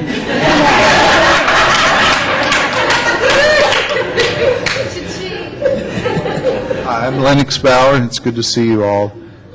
It has been my privilege to be a felony attorney in Criminal District Court 2 for the last 3 years. I've been practicing law for a really long time, and it has been a source of inspiration to see the quality of legal work done by the members of this office. Thank you, Judge. Good morning, Judge, Commissioners. My name is Pamela Muhammad. I am assigned to Criminal District Court Number 3, Judge Gracie Lewis. I have been with the Public Defender's Office. Next week will be 17 years, and I've been practicing law for a little over 19 years. Assalamu alaikum. Good morning. My name is Mary Jo Earl. I'm one of the felony supervisors in the office. I've been here for 10 years. I've been practicing this year for 30. I actually also worked for Ralph Tate back in the 80s for about 3 years as well. It's been a great experience. Thank you. Good morning. I'm Catherine Drew, and I've been practicing law since the Carter administration. 27 years with Dallas County, a couple tours of duty. I was hired in 2006 out of the district attorney's office to develop and lead the appellate division. Thank you. Good morning, Judge, Commissioners. My name is Nick Quesada. I've been licensed since 2000, and I've been with the Public Defender's Office since 2004, so I've devoted pretty much the vast majority of my legal career to the Public Defender's Office. I've worked in the Juvenile Division, the Misdemeanor Division, currently in the Felony Division. I'm assigned to the 194th District Court. In the Specialty Courts, I've worked in the DWI Court Program, as well as currently in Judge White's Intensive Intervention Probation Program. I have to say that just it's been a wonderful experience, to work with probably some of the most intelligent, passionate, devoted public servants that I've ever had the privilege to be around. And behind me are some of the finest attorneys in this county, and I just wanted to make sure that I put that plug. Thank you. Judge, Commissioners, my name is Larry Roberts. I work in the 363rd Criminal District Court. I was licensed in 2007, been with the Public Defender's Office for about 5.5 years now. First interned with them during law school at SMU through the criminal clinic, and then decided I want to do the one thing I said when I started law school I would never do, and that's criminal defense.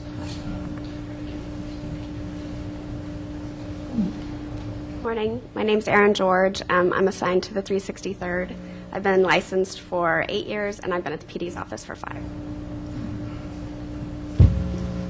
Good morning. My name is Alicia Enoxen. I am currently in the Criminal District Court number 7 with Judge Snipes. I've worked in the Specialty Court of Pride and also the DWI Court.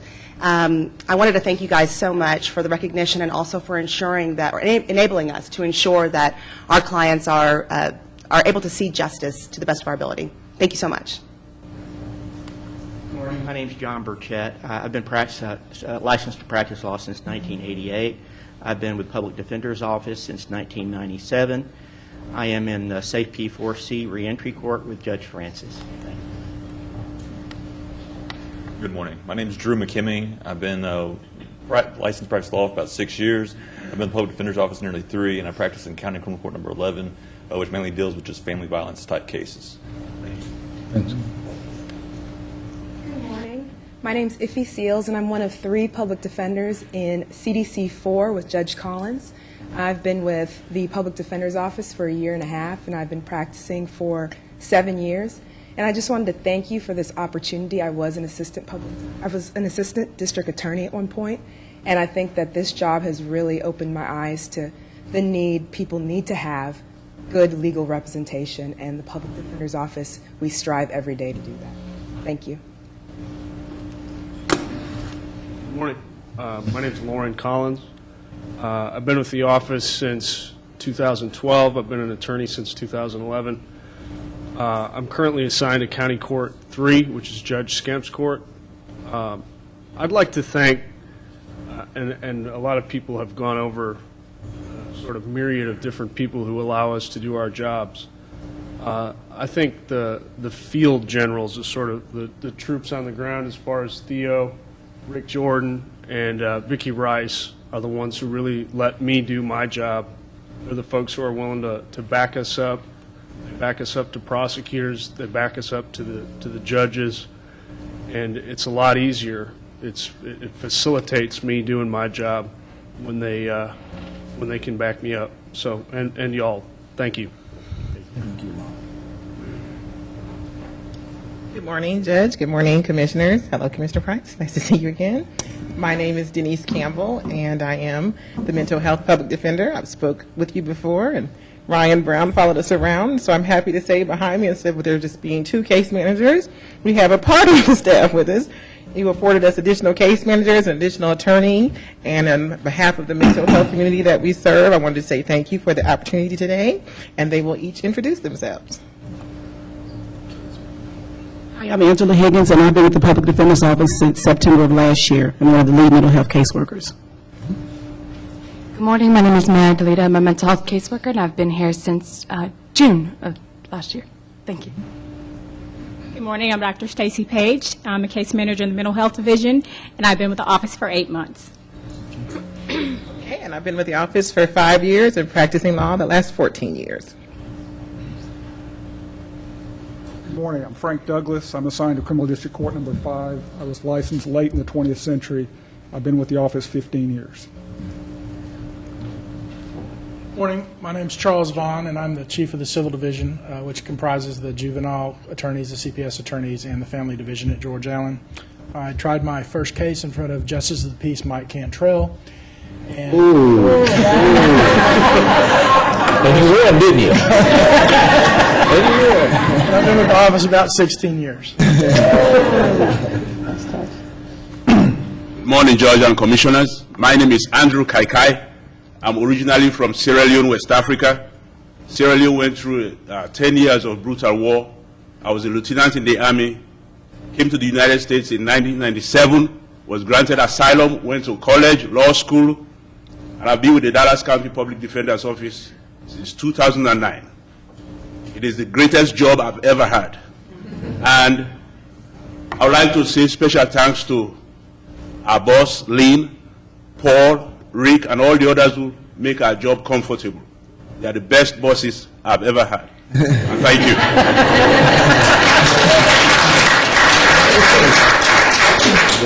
Evaluation. I'm Kim Murphy. How do you follow that? I'm Kim Murphy. I'm at the Juvenile Justice Center. I represent children and parents in CPS cases, and I'm here on behalf of the other three people who are currently today over there working. Elizabeth Skemp and Rhonda Rican are assigned to the 304th Judge Mazur's Court. Myself and Andrea Fry work in the 305th Judge Shannon's Court, and we work really hard to keep families together and to help strengthen them, and I think what we do is really, really important. So thank you for the opportunity. Good morning. My name is Lakeisha Smith. I'm with the juvenile section. I'm the detention attorney. I've been with Dallas County for approximately 8 months and counting, and I've been licensed a little over a year. Good morning, Judge, Commissioners. My name is Ruben Villegas.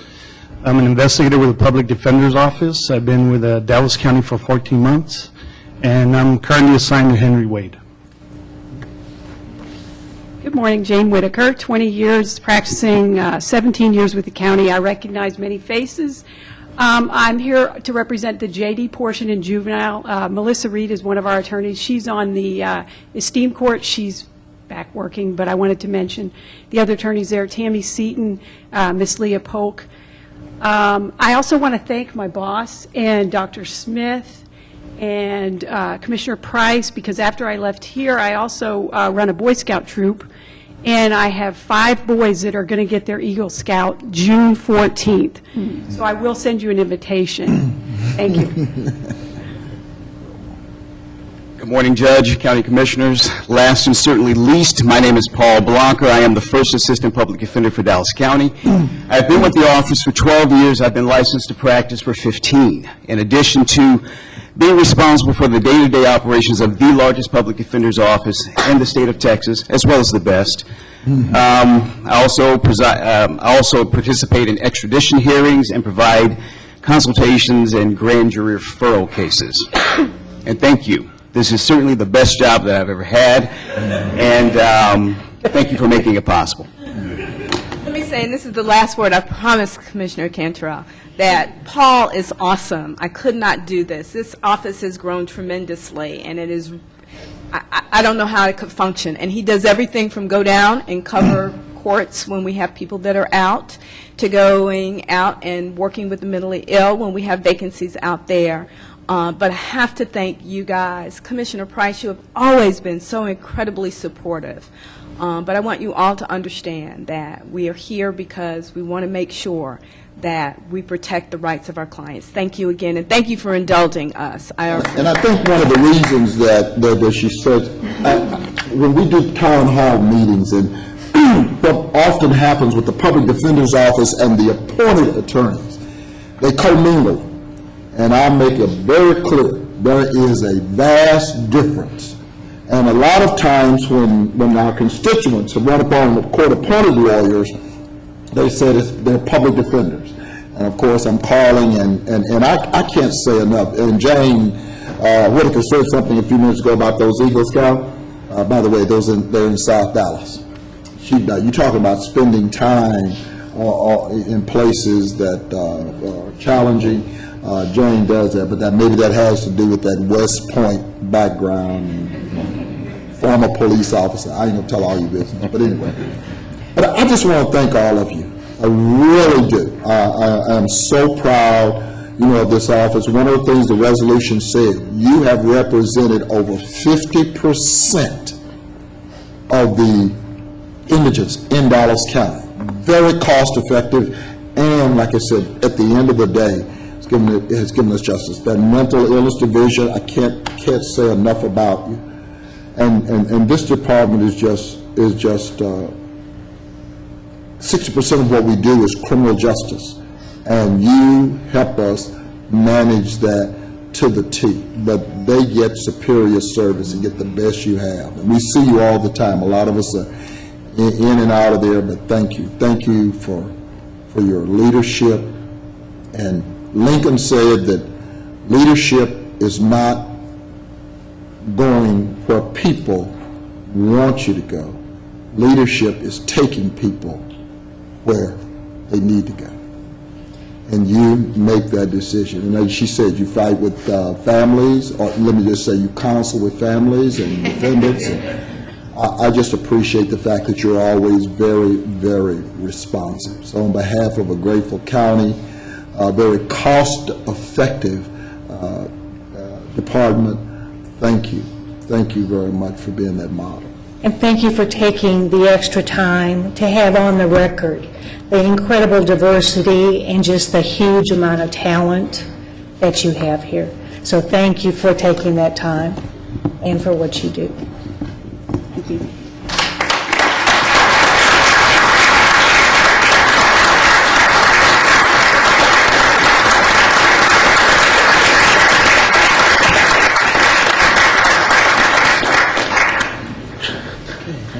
For the marathon resolutions. That is our last one. I'll take a motion on our consent agenda. Is there? You got a second there somewhere? Second. Okay. Okay. Got a motion second on all the sheriff's department stuff. I'm gonna vote no. All of the personnel action under elections. Under the elections department, it's on the consent agenda. Ms. Pippin Poole, in regard to personal action, I want to ask you, how have you responded to that issue with regards to those notices being returned? Well, they're not notices, they're voter registration cards being returned. It's my understanding that we have 90,000 that the post office returned, 90,000 cards, and you got a piece in here. How are you responding to that? I mean, the 3,400 or 3,800, whatever that was, I'm talking about the 90,000. Well, the 90,000 are typical returns based upon the mass mail-out. We sent out 1.1 million registered cards, voter registration certificates. And typically we do receive about 10% of that back, but 90,000, we recognize that from an email from a voter concerned that when they went to vote, that the status of their voter registration indicated that they had moved, and no way had they moved. And from that email, we discovered that within that particular precinct, and I think it was 4621, about 388 voters didn't receive their voter registration cards. That was just stamped, returned to sender.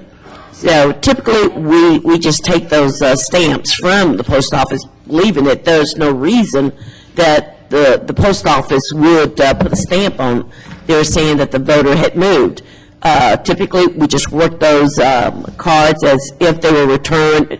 But since we did receive that complaint, we investigated that information. We checked the streets around that voter, and then when we saw what the impact were, we started to look at streets completely within that precinct. So currently what we did speak to the postmaster. We understand that that individual has since been terminated because of the lack of delivery of the mail. And so now what we're doing with that 90,000, since we know that there's this type of issues, and we discovered that there was different routes other than that just one person, we're now going back through those 90,000 and look at the ones that had just that mark on it, rather than having a sticker that says that this particular person moved to this address. So that's what we're going to go Have through. you assigned any specific personnel, because within that 90,000, do you using part-time? What are you doing to try to rectify that? Well, we're going to have to hire additional, because we're already full with the current election. So we're going to have to find temporary personnel to come in. So there is going to be a cost for that, to bring in temporary personnel to go through those and see if there is really a much wider problem than what we normally have. So it will take some time to do that, going back through those 90,000. However, we will be sending out confirmation cards, and hopefully the voters will respond to those cards and tell us, no, I didn't move. But a lot of the voters never do respond to that. So we're going to take a more proactive approach to it and see if this is an issue that now we can bring it to all the major post office within Dallas County to ensure that carriers don't just return the mail because they didn't complete their route. So that was an issue that, in speaking with the postmaster, did let us know that those carriers, they are required to deliver the mail, but if they don't deliver, if they don't finish their mail on that route, there's some type of penalty. So if they don't want to be penalized, they're finding that they're putting them in a certain bin, so it looks like they finished their route. So we just don't know how widespread this is. And so we're going to when we determine where they're coming from, we're going to talk to the main postmaster within Dallas County to let them know here are the number of cards with just this black stamp on them. Well, if that universe of individuals shows up to vote, they'll have a card, because a card, that's what they were mailing. They were mailing the card, so they should got the ID. Statement of residence. Yeah, they would have to complete a statement of resident verifying that they still live within. Do they vote provisionally? No. No. They can vote a regular ballot, but they have to confirm their address. They have to complete a document confirming that they still live at that residence. So what are they're coming in with their ID that shows their address? Right. We have to have an ID. Right. They have to have ID. You have an ID, and that will show their address.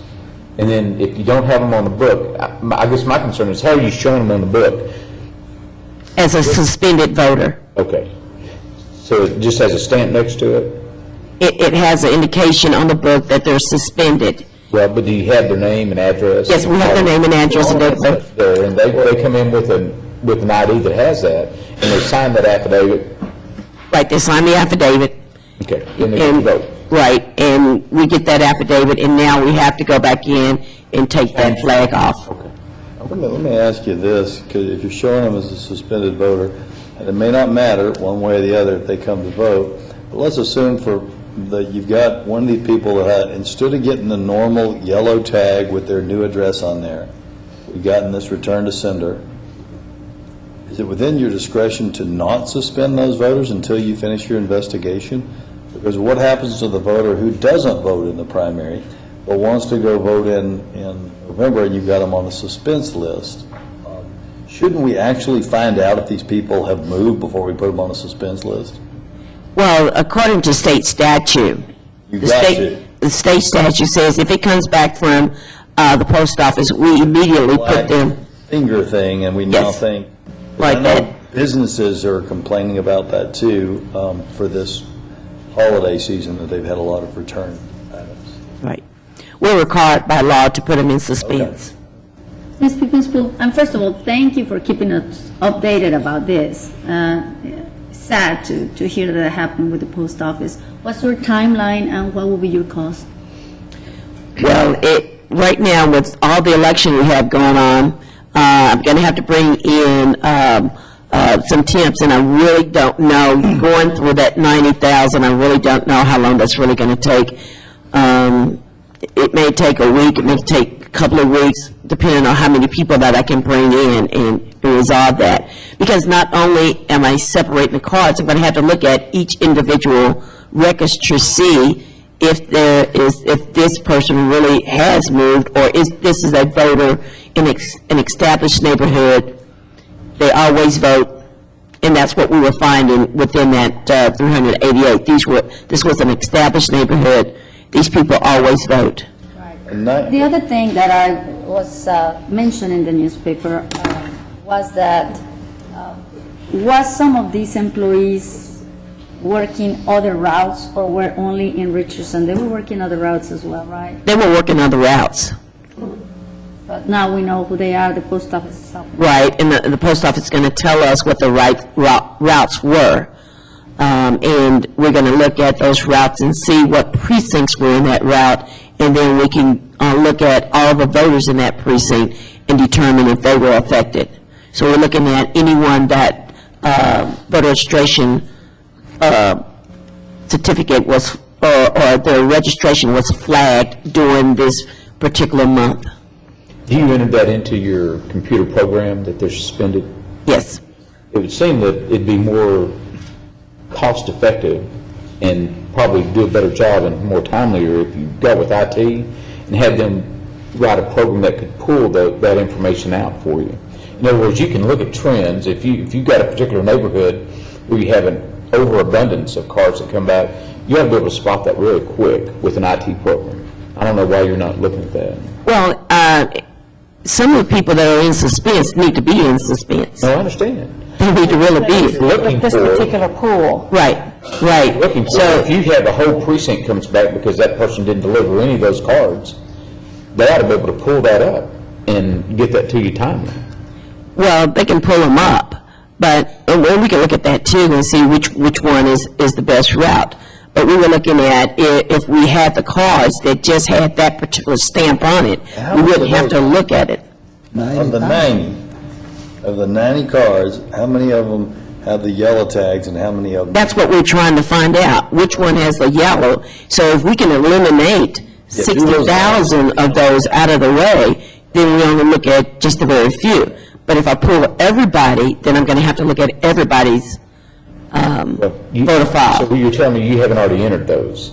Yes, they're already entered. They're not entered as to black or yellow. I understand. But if you're looking for different areas that an overabundance of cards came back because they didn't deliver them, you can find them a lot quicker doing that than pulling 90,000 cards and determining which one has a yellow sticker and which one has a black stamp on it. Yeah, it's your office. Let's work with IT, and so I think what he's talking about is looking for trends, so that you would factor in that, for a certain apartment community has more mobility than a single-family residence community. But if we see a precinct box that's 5 or 6 times the normal turnover, then that's a clue, you know. And what are you going to do when you find that information? Well, we're going to turn that over. Well, we're going back and when we find it, we reinstate that person's. You're going to not suspend them. We're going to not unsuspend them, unsuspend their records. Now, so they won't have an issue. Once we find out that they didn't deliver any mail to that apartment complex, do we have to find each human being that's in suspense and fix it, or can we just fix the whole apartment complex? Well, I mean, if you do that, if you fix everybody in the apartment complex, then those individuals that actually have moved, you're putting them back into a statute which they are legally supposed to be in. I want you to follow the law, but I'm less concerned about people who moved away coming back here to vote than I am of people who have a constitutional right to vote not getting their vote counted or being dissuaded from voting. Nobody said they can't vote, Judge. She's already told them they're not voting provisionally. Right. All they do is sign their affidavit. They've got their ID. They vote. So don't make it sound like If you've got people who are not getting their voter registration card, that is and it's not our fault, and I'm not claiming that it is, anyone or any political party or any group's fault.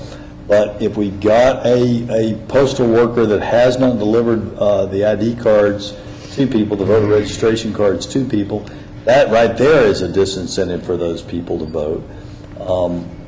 And I want to get them fixed and notified and off the suspense list as soon as possible, within the confines of whatever you're required to do on the suspense. Okay. The state We can look statute at allow you to go back and reinstate Yes. individuals? Yes.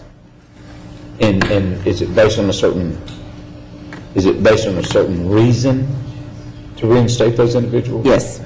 Okay, so you're saying that if you did a computer system and you just reinstated, in a precinct, you reinstated all of those that came back, the statute won't let you do that? Well, the statute will allow us, if there is reasonable information that that person should not be suspended.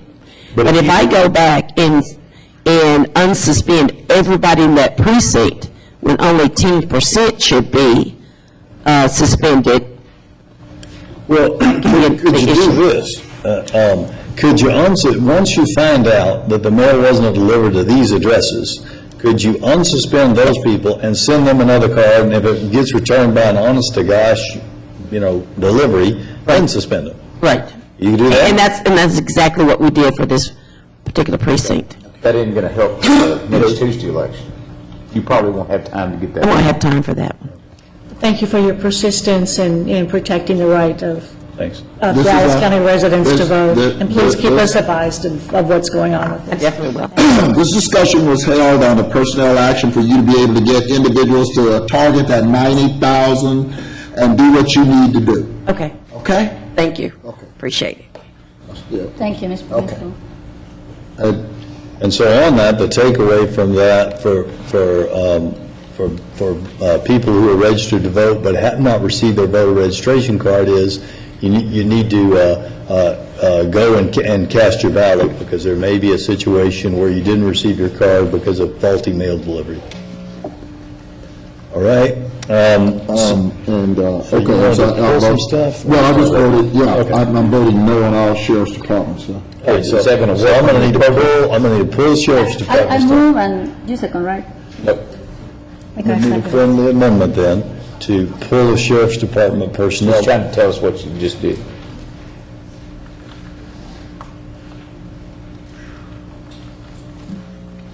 Do we need to pull that and have two votes? Yes. All right. So I need a friendly amendment to pull the sheriff's department personnel matters, or all sheriff's department matters, from the consent agenda. I did. So, yes, Dr. Daniels, the second. So we've agreed to that friendly amendment? agree to a friendly amendment. All right. And so we're ready to vote on the consent agenda with that amendment. All those in favor signify by saying aye. Aye. Any opposed? The ayes have it unanimously. Next, I'll take a motion on the sheriff's personnel and other matters contained in the consent agenda regarding the sheriff. Second. All right, any discussion? All those in favor signify by saying aye. Aye. Any opposed? No. All right. Next, we have, Where's the buttons? Where's the buttons? Hold on. I'll make sure. Doesn't catch up with us. Yeah. Yeah, they're putting it in. That is the same sheriff's department that had no blacks in its command staff now, same one? None? Okay, same thing, okay. As of today, they do. Well, yeah, on the way out. Well, okay. They're working on it. That's a It certain might person's take spot some for time, some abandonment. long time. I Yeah, don't know. right, okay, whatever. All right. Make motion. go ahead and push the buttons, guys. Thanks. Motion. I mean, you seconded. Push it. You seconded. She said. All right. You seconded it 3 times. Next, we'll take court orders, item I. That's court orders, we're going to pull out of item I 9 and 19. So that's 1 through 18, pulling 9. Pulling nine, okay. Oh, so you put in 9 and 19. We are, but that makes it 1 through 18, pulling 3. Second. All right. 1 through 18 excluding 9. Yes, and we, 19, Well, 1 through 18 excluding 9. okay. it's all the same thing. So, The they tell me on I-2, is that going to be, is this the third year of that contract? I believe it is the third year. As we spoke earlier, I anticipate that they're hiring some people in their internal IT. Once those people are hired, this contract will no longer be utilized. But it is a contract for 12 months, as Dirk was prior. Okay. Is this the proper EEO1 on 8, Shannon? Is this TFE? Is this the proper EEO1 on 8? Commissioner, that was actually on, I'm sorry, that was on number 9. On 9? Pulled. That's the one they pulled, it was 9. TFE? Yes, sorry, I did send that. Okay. Okay. Can I also ask about number 14? Why was that exempted from competitive procurement? So that was part of the contract. Commissioner, I'm sorry? No, go ahead.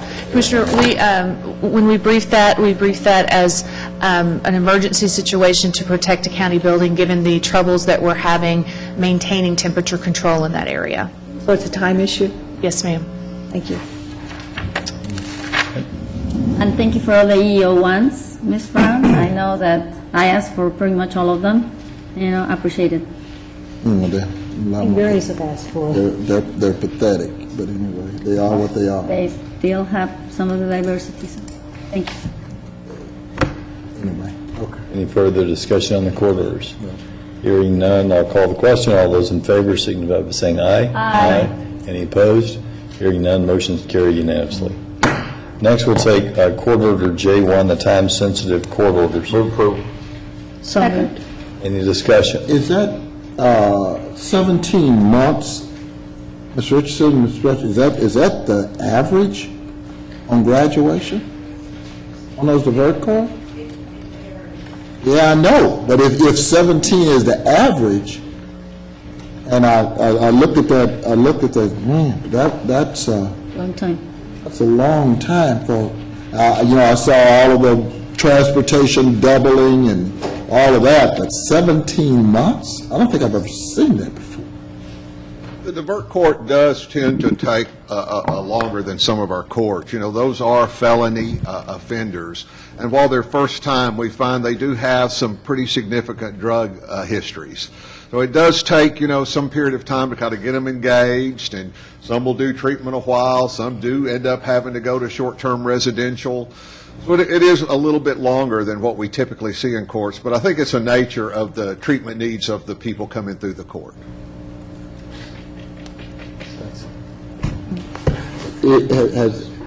Has that increased? Because has that increased? Because I haven't seen that before in terms of this population. So something else has happened.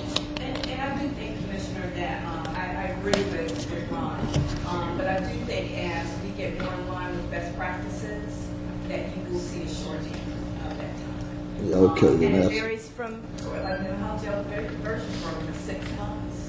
So it depends on the population, and it's something that we need to track too. I agree with you. Yeah, it's just.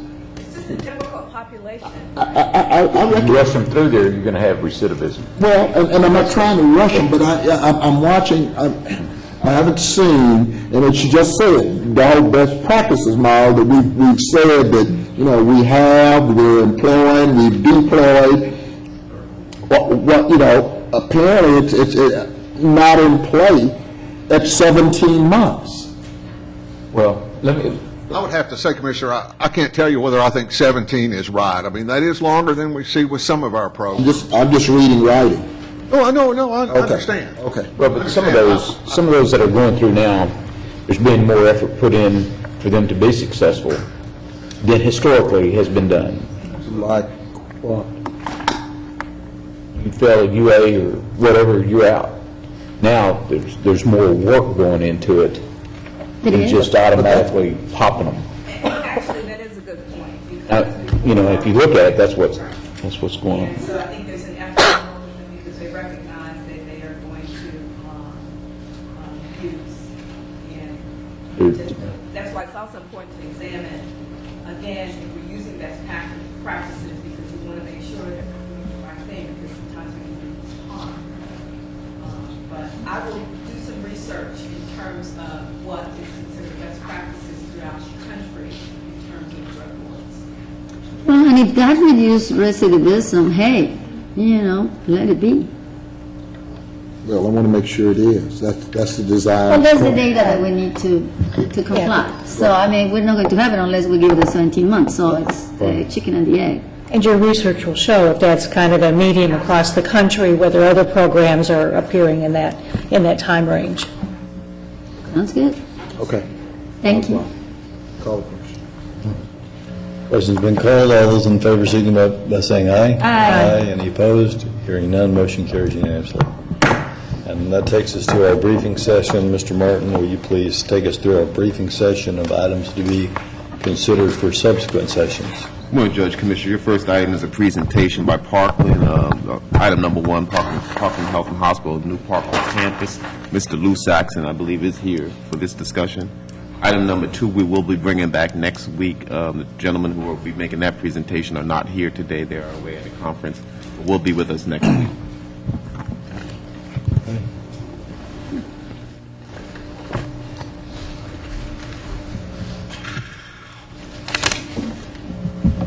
Judge, Commissioners, pleased to be able to come back and update you. Since the last time Ted Shaw updated you, I believe, was 7 May. I will show you what we've been doing with the program since that time. April 30th, 2013, to be exact. I think his presentation was Yeah, I saw that, but I'm just trying to, okay, go ahead. So what this is a list that I use with our board to show the status of the project from day one. The original available funding was at $1,271,081. Then as every project has been approved by our board, you subtract from that, much like a checkbook. And going down through, those are the completed projects here. These are the projects underway. The biggest one, of course, is the new hospital. Going forward, you'll move to the next slide. These are the projects in design. These projects, I want to emphasize, are not yet approved, meaning we have not taken them to our board yet for final approval of GMPs. In this group, it includes the bridges, the build-out of the lab, and the med-surg core and shell, as well as the med-surg build-out. When Ted presented last time, the total amount of these projects exceeded the available funding by about $16 million. A little under, it was 15.8. I'm very pleased to tell the court that at this time, the amount of those projects is within our available funding, with a balance remaining of just under $1 million. We have made those changes with input from the court. If you remember when we came, when Ted came, we had some projects that had to do with renovating existing facilities. We have eliminated those from the program. This is all new construction on the new site with no money being spent on the other side of Harry Hines. That's with, excuse me? The close to $1 million remaining, that's with the med-surg core shell, the med-surg build-out, correct? Yes, sir. Well, you know, I find all of that peculiar. Are you telling me that with the med-surg build-out, is that the logistics building as well? Yes, sir. Okay. Everything that was supposed to be built out on that campus is going to be built out at the time and within this budget? Yes, sir. Okay. So what are you doing about all of the labs? The labs are going into the second and third floor of the logistics building. Our board approved that, and we are in the process of designing that right now. Well, but the problem is that the lab build-out is going to, based on when you approved it the last time and based on where your funding is, are you telling us that everything is going to go to the campus at the same time? No, sir. Okay. So then what are you going to do in the interim? We're going to use the existing lab, we have connected it with the bridge, wait. and we'll move after the hospital opens. Okay, so that means you're going to still be in the existing building? Yes, sir. Okay. And what is it going to, what's the cost, huh? How long? Yeah, how long, and what's the cost? The cost is within the budget. We have No, connected. that wasn't my question. What's the cost and how long? Moving. The specific cost of the pneumatic tube is less than $2 million. We are still going to need that pneumatic tube even after the lab moves, because we still have clinics across the street. So still needs to be connected. So it's a good long-term solution as long as we have clinics across the street. The lab will be over there for approximately 6 months, and I'm doing that from memory. So if we move in May, the lab moves in the fall. That's May of 2015? But the clinics are supposed to be apart. Are you telling me that the clinics are not in this building? The Med-Surg clinic will finish with the hospital. It'll finish on, the Wish clinic will finish with the hospital. Med-Surg will be later. The Med-Surg clinic won't finish until 2016. Last time I talked about it, and I pulled it again, the covenant, the administration building disappeared with regards to the covenant you made with the voters, correct? Correct. Okay. That was $40 million. $40 million you had in the covenant for the administration bill, is that correct? Yes, sir. Okay. And then you came to this court and got a reauthorization, got an authorization for an additional sale of New Source, $42 million. Correct. Okay? And now you might do well. That's the remaining bond money. I got that. I'm just, But you had, okay, you had 40 million. put it on the record. Right, and then you had 42, so that's 82 million. You want to tell me in this lodge where those dollars are? Because on April the 30th, you know, you had some different numbers for demolition than you have on January 8th. In the Trinity lot, you had some different numbers than you had now. In the, I think the Tower Garage, you spent about almost $5 million more in 13 than you got in 14. You know, I just found this some interesting math. When Mr. Shaw did his presentation, I've got some numbers that basically are higher than the numbers that you have on the 8th. I'm trying to figure out what happened. I can go down through that list and tell you exactly what happened. Okay. The demolition number went down by $183,956. That was the final financial closeout. We had held some money in contingency in case any bills came in later. They did not, and so it closed lower than the number that you saw on Mr. Shaw's list. Well, no, the number, when I queried Mr. Shaw on the 7th, which, on this total project funding, I wound up with a number of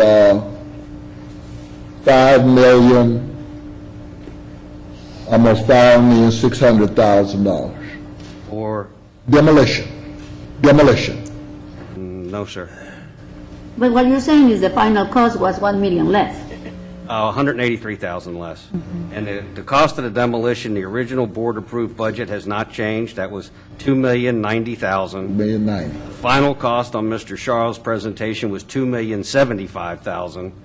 The final actual cost was $1,891,944, or $183,000 less. That's not what I'm showing. Trinity. That's not what I'm showing with regards to. Trinity lot had no changes between the two reports. Central utility plant, as I said, went down almost $2 million when we finally closed that out. We had the contractor closed out when Ted reported at a closeout cost of $72,189,080. Excuse me, that was the final closeout. Ted's number was $74,114,114. So you're telling me if I ask for all the demolition receipts, I'm just going to get $2 million, $2,090,000 less 183,000. I'm not going to find, 275. That's exactly right. okay. Or is it 275 less 180? No, No, 290. 290. And in the tower garage, you're telling me that it's still going to be $26 million and not 32? Correct. Well, that was the approved budget, it's 20. Approved budget was 24.8. 26,715, 461. Yeah, well, I know what they're saying the final cost is, what I'm Final trying. cost didn't change on that. Question is where all the money is. Well, so the 40 million, well, where have you absorbed that in this budget? The 40, not to get to the 42, the extra money, but the 40 million? What happened to the administrative, The administrating building was canceled, we could not afford it. We had to spend the money on clinical uses. We brought that to the commissioners and to our board early in 2012, and they confirmed it in 2013, that we would get that out and still allow us, if you remember Ted's presentation, he showed you the growth we've had in the emergency department and in outpatient clinics. We had to accommodate the growth as our first priority to the citizens. I keep hearing that, so let's say that was the clinics and that was the 40 million. What about the 42 million of new infusion money? That picked up, for the most part, the expansion of that cost of the clinic from the first estimates that we had. Well, your estimates, wait a minute. Now, medical surge, core shell, medical surge build out, that's your 40 million. You just told me you had to absorb that in your clinics. So that's your 40 million. You can't use it twice. Now I got 42 million over here that you went to market and bought bonds on. So you can't use it both times. Well, we can if the cost of the core and surge went up by that much. If you look at Ted's report, the core and shell was 25,987.5. It's currently 35,092.74. Likewise, the build-out was totally 36,767.5. It's now 53,439.11. That's entirely inflation from the time that original professional estimate was done to what we're looking at today.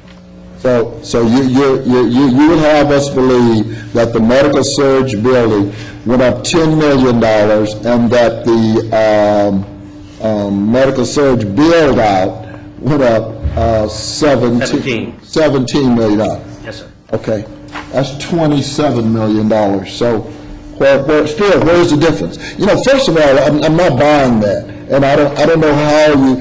These buildings didn't change in size, and you're telling me based on the difference between April 2013 and 8 months later, I've experienced $27 million in cost? Yes, sir. But they did change in size substantially. If you remember the original bond, the clinics were 387,000 square feet. Right. What we're getting for this budget is 645,000 square feet. So The board approved, and I got board minutes here, board approved 389,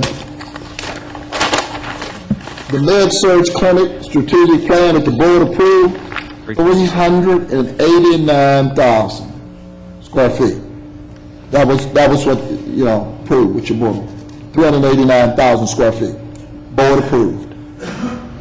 Well, the board has not approved the med-surg because they haven't been taken a GMP yet. It's not board approved. That was the original budget. Okay.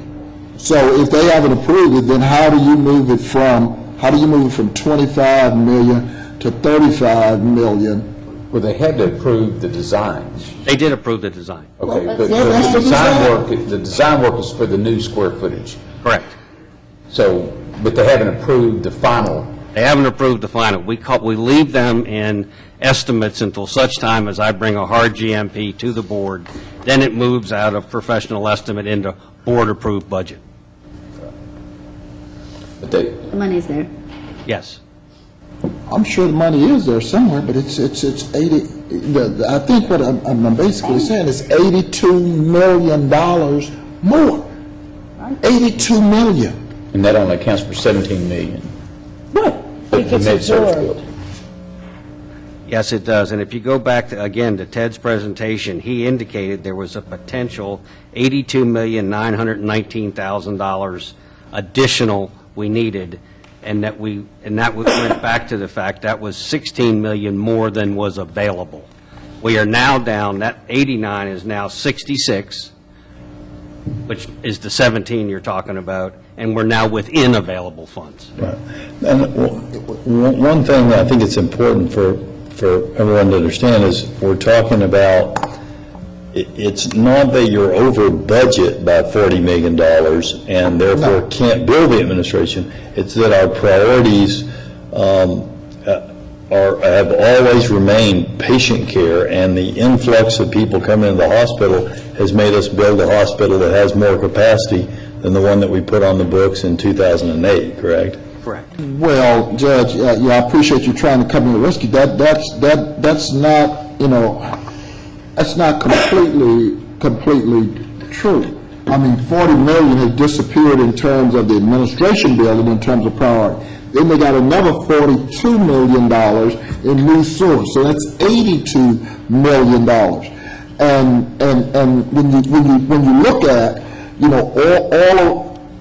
all that they have said from the word go, I just find it real curious that all of a sudden you can have an $82 million plan and say, well, we're all of a sudden changing the dynamics of the clinics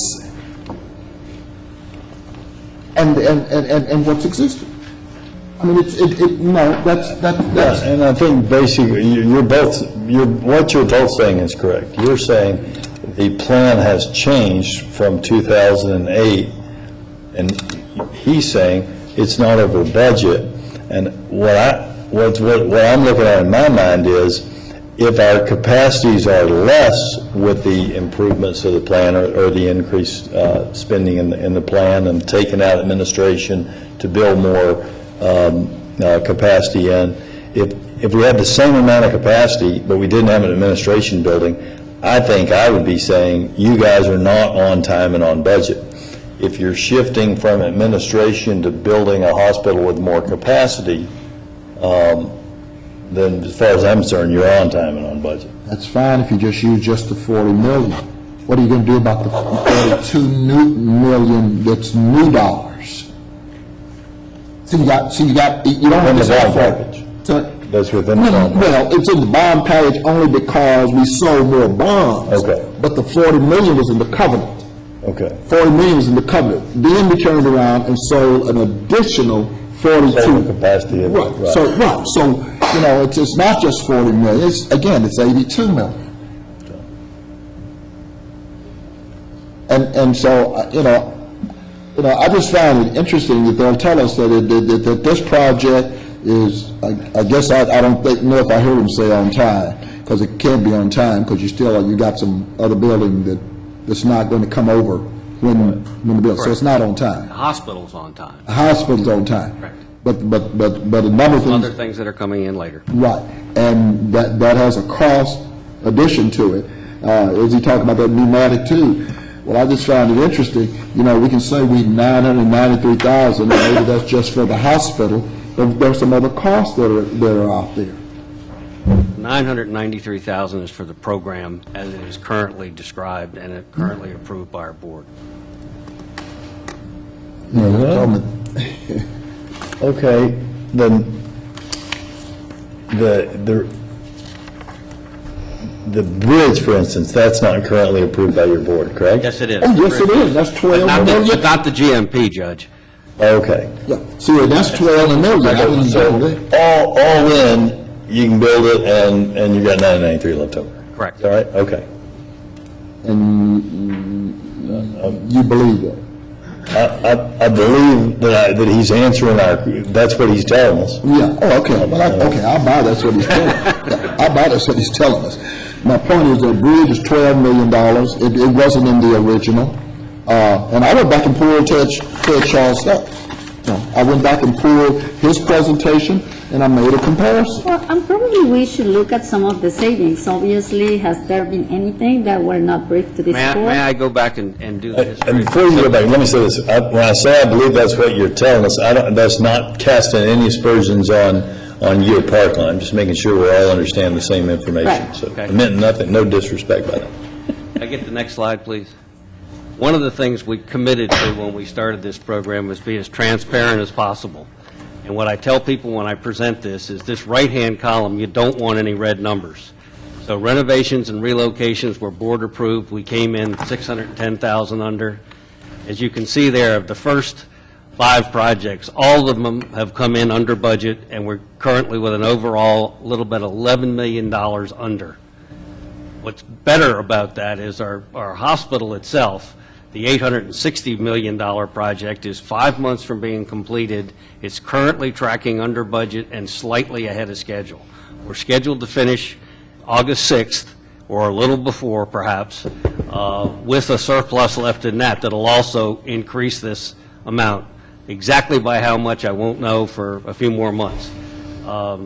Then to look at the schedule of those projects, the relocations and renovations were a little over a month late. The good news about that is it did not impact the other projects.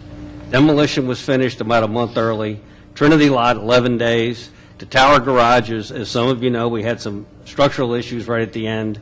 Again, it finished 3 weeks late, but didn't impact the other items in the schedule. And lastly, the Central Utility Plant was just under schedule. Next slide, please. The other 2 things we measure very carefully are safety. Our underwriters told us we should expect 2.4 lost time injuries per 100,000 hours worked. As you can see, 4 out of the 5 projects we had none. 1 we were still under, so we maintained black numbers. Lastly, is diversity. Our board gives us a goal of 30%. All the projects have been at or above 30%. And again, I'm very pleased to say the hospital is currently tracking at 41%, and will probably finish slightly higher. So again, all black numbers. That's not ethnic minority. That's our MWBE percentage. That's not ethnic minority. What's your ethnic minority? I'm not sure. I know what you want us to just include everything but the white women, and I don't know what that number is. Well, there's a reason. Where's the E? That's the way they track it. I mean, it's not my form, it's the way the EEO1 tracks it. It's not, have you not seen the EEO1 forms? You don't have those? That's the way Indria keeps track of that independently, and I just don't have the number at my fingertips. Okay. That's something that we could. Yeah, she has Get the it. EEO1 He keeps forms. it by all the ethnicities separately. Somebody has it. And it's presented to our board. He's got it. Okay. Angela's going to try to get Indria on, and we'll get that number for you, Commissioner. Well, I appreciate all of your explanation. I just found it not to be the same as what Mr. Shaw presented to us. And I went back and pulled Mr. Shaw's presentation, and I did go back and forth. I have it also, Commissioner. Some differences and saw the exact same differences that Okay, the 183 and that have been pointed out already. And that there was like $1 million here, $1.5 million there, $2 million here, and going through and tracking it all. They do move over time as we get final financial closeouts, and certainly, Commissioner, I'll be willing to go over both presentations. Well, the more important thing is that this presentation at least gives us a better idea of where we are. Yes. And definitely, I mean, that we have the money, more importantly, to finish the new hospital. But we're in a better position than we were last spring. Definitely, at least we're not losing $16 million. So. Correct. As we're coming to the close of this project, would it be possible, now that there is a new CEO, now that a lot of other things have been stabilized a little bit, that we could get more frequent updates than annual, since we're looking at August? I'm certain we'd be Thank you glad very to. much, I appreciate that. We appreciate you. Are you going, we still have another briefing presentation. Not today. Not They're, today? they're out of, and I asked for some more information associated with that as well. Okay. Because that did not have sufficient information, but it's not him. Okay. They're not here. The new hires, they're not here. They're not here. I do want to see Ms. Holland's number with regards to that breakdown, number one. And I still want to see, as a result of not everything going onto the campus within the, quote, 5 months, whatever, that's interesting because we got Cityville coming up. I know it's not on the agenda, but anyway, we got that coming up. I still want to know, being on the other side, just talked about a couple of $1 million or something for the pneumatic tube. I want to know what the cost is for still being on the west side of Harry Hines after you've done the occupancy, because your labs are not going to be in play. How many labs are you talking about? You're talking about what, radiology? No, radiology will be across the street. Okay, what's not going to be across the We're street? talking about the central lab. We'll have a point-of-service rapid response lab will be in the building. That's the one that services the emergency department and the ORs. But it's the central lab, which we're going to move into the logistics building, that will come somewhat later. 6 months later. Microbiology, biochemistry. 6 months later. 6, 7 months later? About 6 months later. Okay. And that'll be in your briefing to the board when they approve the final. Yes, absolutely. The board has approved putting the lab in logistics. We're in design right now. I understand. We'll be I'm bringing talking in the about the GMP. time. The But time. you're going to need the tube for as long as you've got clinics on the other side of the street. And we're currently estimating that we'll have clinics on the other side of the street until when? Until we come up with a way to fund the second clinic building across the street. Okay. So years, not... Years, absolutely. And see, again, he's only talking about the medical surgical. The other building is Wish will be finished on time. okay. It'll be finished with the hospital. So those clinics, which are really in the oldest part of the hospital, will be moved across the street. Just to simplify and paraphrase, everything on the new side of the street will be done on time, with the exception of the labs, which will be about 6 months late. Labs and the med-surg. Med-surg. Med-surg. Med-surg, okay. It's not going to be complete. It's not going to be done for a year. Right. Okay. At least. Okay. And again, so you got med surg, core, and build out that he has at 88 million. What do you think is the timeline for all this to go to the board? Excuse me? What's the timeline for all this to be approved by the board? All right, the board will be getting the package on the bridge probably in March. They'll be getting the package on the lab probably in April. Those will be the GMPs that then will adjust our final numbers based on those two. The last number that'll go will be the med-surg clinic. Okay. And that's probably in June. So we'll be pretty close to We're it. pretty close. Okay, well, thank you so much, Mr. Sachs. Definitely. More than welcome. Thank you for the update. Almost $17 million. Smart. Well, If you could, and then you're going to be able to demonstrate for me still with the difference between the medical surge core shell and the medical surge build out, the difference between what Mr. Shaw made presentation and what you made, because as I said, I had 389,000 square feet as a medical surge clinic. So you're telling me that $27 million, I need to see what's the difference on it. I've got both presentations here, and I'd be glad to go over it whenever you have time. Well, I've got the presentations, I just want to see what's the difference. I got all in terms- all the numbers that moved. Okay. So the scope of the project didn't move with the number? The scope had to move, Judge. The scope moved. But there was But a, you're saying, but what you're telling us is the scope didn't move. No, the original bond scope definitely moved. I'm There's a sorry, change in between the Ted cost of living, though, Shaw's right? numbers and the numbers you're giving us today, you're saying the scope did not move. Is that The right? scope did not move, the price did. Scope did not move, but the price did. Well, the Okay, scope- I'd like to see that presentation. but the building size changed. Building size changed. So then the scope, if That's the right. building size changed, the scope moved. The square footage is the same as On the Ted's med-surg? presentation and mine. The dollars went up. See, that's, Wait a minute, that sometimes like to see. There's a little inflation going on in the On the market. med a surge, little inflation, $27 million? Oh, come on. Yes, on sir. the med surge building, you did double See, that's clinic size? No, No, Commissioner, Did that's not. what I've been saying. Now, which one did you say doubled? what I said is from the original program in the bond issue. Right. It was $387,000. Right. When we open the new Parkland and the new Med Surg and the Wish Clinic, we will have 645,000 square feet of clinic space. Now, we're not building the old clinic. We are building Wish and Med Surg. Okay. But there are additional costs, even though the square footage on the ground may. From Ted's presentation, the square footage of Med Surg did not change. Inflation has caused us to revise our estimate. I think I'd like to But hear, you're going to tell me that it has, in 8 months, you went up $27 million on the same square footage? No, actually, that original estimate was in 2012, so it's about 2.5 years. Even 2.5 years. $27 million? Yes, sir. Well, I would like to see, I mean, and I I think would like probably to see everyone those. would too. I'd like for you to go through and just, show me what, Glad to. Didn't change. And if you can get that MWBE from Ms. Morris later on, doesn't have to be right we may now. have that here momentarily. Okay. Thank you.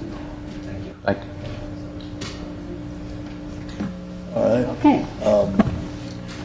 So we can go on to something else, and in a minute, I think they can come back up and maybe we'll have something. Ms. Morris, do you have that information?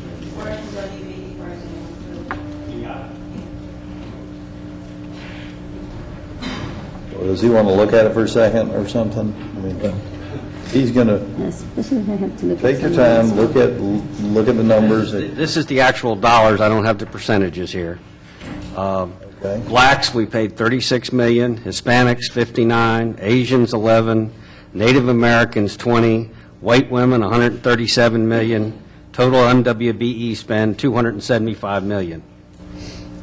And that's out of 685 million total budget, but not total spend. Yeah, I need that. I was not fast enough to write that down. Will you email me that? Just email it to us, yeah. You can send us. Yeah. Thank you. I tell you what, though, I really need to write all that down. What was the Anglo women number? 110. 137 million, 137. What was the total spend number? 275.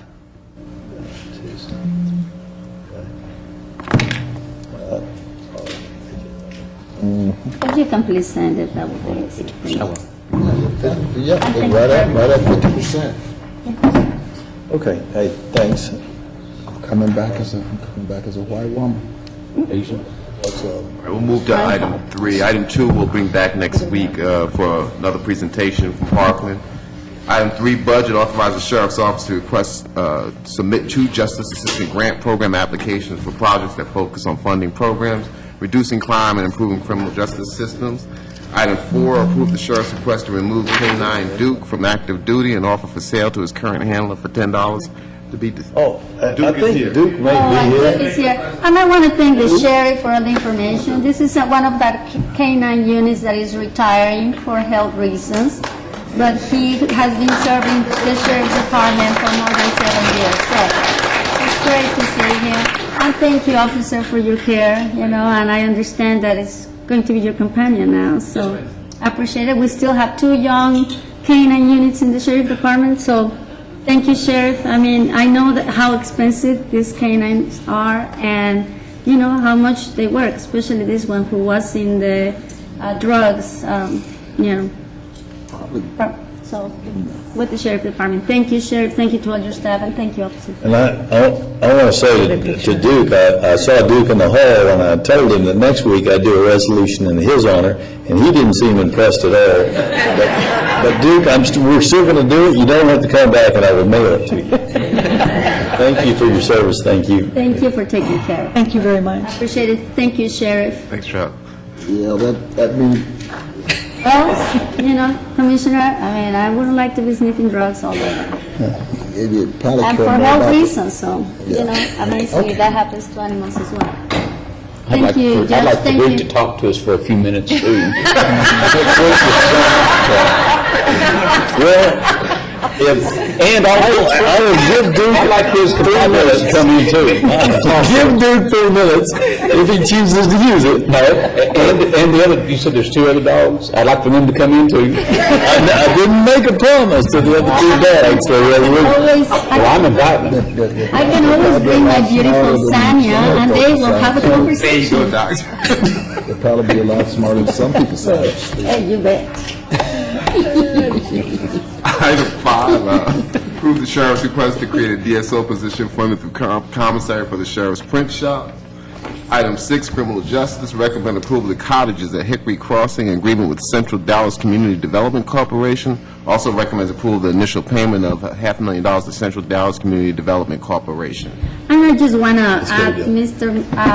Martin, if you allow me, Judge, colleagues, this is actually a great project that couldn't happen without great partnership with the private and public sector. But when we talk about Dallas County putting it together, I want to thank Mr. Stretcher and Mr. Brown. This couldn't be here if it wasn't for you guys, and I really appreciate that. Thank you very much, Commissioner. Clearly, you're right. It's a real collaboration and partnership, but we were kind of at a point of struggling, and some real kudos to Larry James and John Greenan, who pulled in a private donor that was really kind of kick-started by us coming in and saying, hey, we're going to step up to the plate. And so I hope you all take the pride that you deserve for having stepped up and supported this project. We're very close to the groundbreaking. You'll be getting notices on that. This is going to be a good project that's going to do good work and serve 50 of our really hardest to serve, and it is focused exactly on the folks in the jail that Great. Thank you very, very much. We'll keep you updated as this moves forward. Thank you to you and Mr. Brown again. Thank you. And big thanks to Randall Miller with the civil DA. He did a big work on pulling this together. It was kind of this is not something we've done a lot of, so it was a start from scratch. So thank you. Was this the first 1115? No. No, but it was with this being money towards construction, we wanted to try to do things where we didn't hamstring Central Dallas Community Development Corp., but we had assurances that we would get bang for our buck for this for 10 years, and we felt doing it in a forgivable loan was the quickest and the easiest way to do that. To do it. Right. Which it is. So. Thank you. Well done. You're doing a great job. Thank you, Mr. Stretcher. Next, Health and Human Services, item 7, approve the administrative payment of $744 under the Atmos Energy Sharing the Warmth Program, authorized establishment of proposed budget as attached to offset administrative program expenditures. Item 8, approve the fiscal year 2014 Department of State Health Services Hopwood contract in the amount of $51,000 for the period of February 1, 2014 through January 31st, 2015. Next is IT. Item 9, recommends approval of Amendment 1 of the TechShare Juvenile and Juvenile Case Management System Basic 2013 Resource Sharing Addendum, authorized payment of $281,000 for the first quarter, which is due on February 28th on behalf of Dallas County. Item 10, recommend court approval of a contract with Robert Half Technologies for the services of Mr. David McCarthy. This will be funded through the ACMS Prosecutor Project.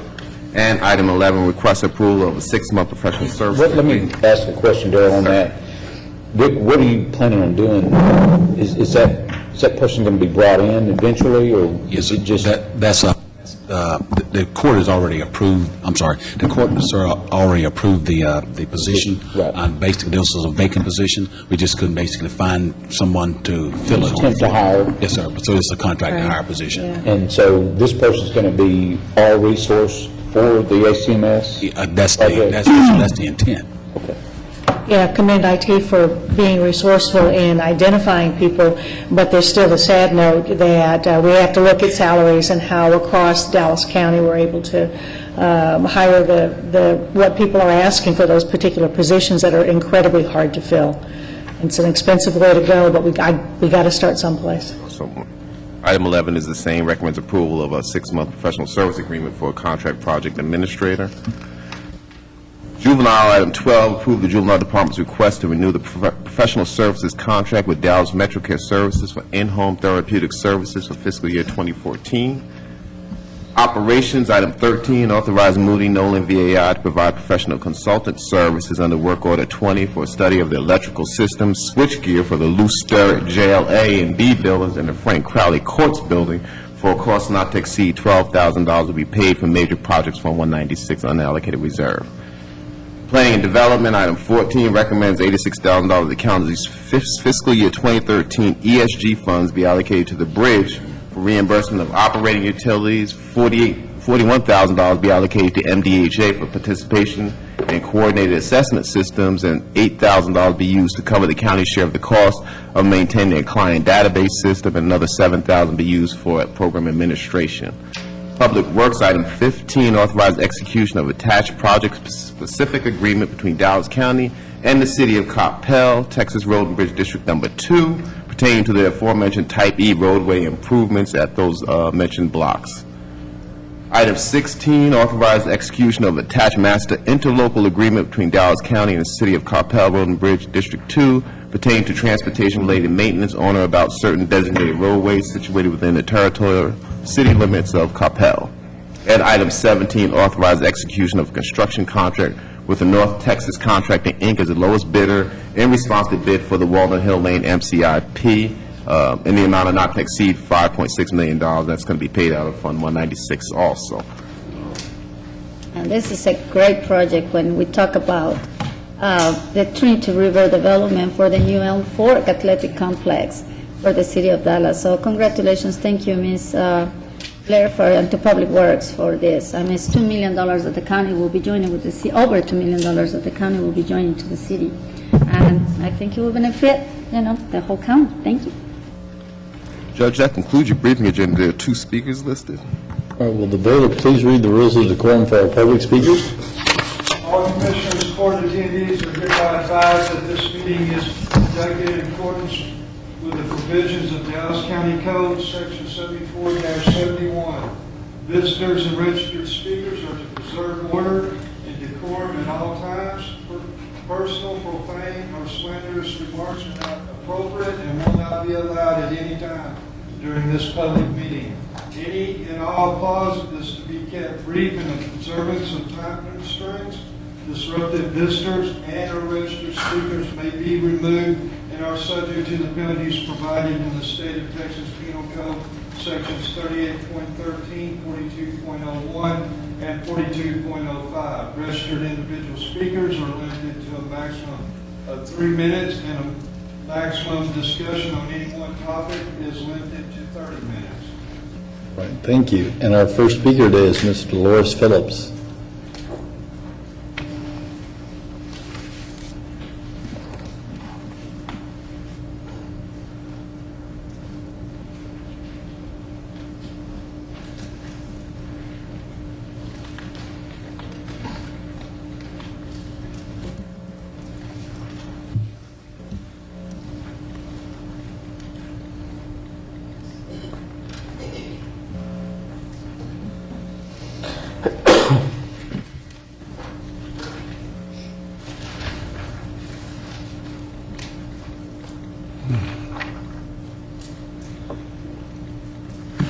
Thank you.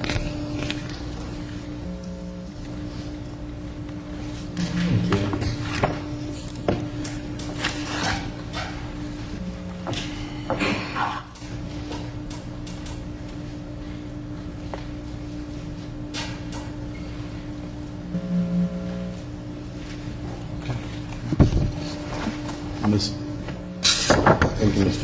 Phillips. Please state the name for the record. Hi, my name is Dolores Phillips. My address is P.O. Box 530236, Grand Prairie, Texas, 75053. I didn't know until last week that I could speak before you, me being a resident of Grand Prairie, Texas. Honorable Judge Jenkins, I stand before you as a public servant and judge to speak the truth, the whole truth, and nothing but the whole truth, so help me God. In 2009, I made a 911 call concerning an incident that took place in a parking lot at United Parcel Service.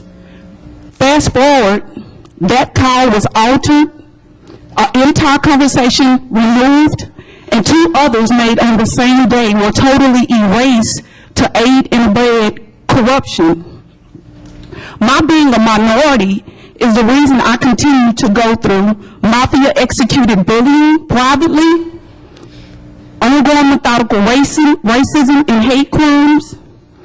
And Judge Jenkins, Honorable Jenkins, please know that it took years for our government to do an investigation to acknowledge that the City of Dallas, Dallas Police Department, and other entities here were involved in the slaughtering of President John F. Kennedy and the massacre of Lee Harvey Oswald. Those same entities today that lawfully suppress the votes of minorities are the same entities that battle me privately and publicly for speaking the truth persistently of ongoing corruption. I also want to state to you, Honorable Jenkins, that corruption begets corruption. And I have been asked many times, is it worth it, me speaking of corruption? And I ask those who continue to cover the corruption, is it worth it for them? Because anytime you have public servants who knowingly cover up corruption, altering of 911 calls, then what you have is citizens having a total disregard for earned respect of public servants. Meaning I have watched citizens believe that they are on the same platform as public servants because the corruption is well known.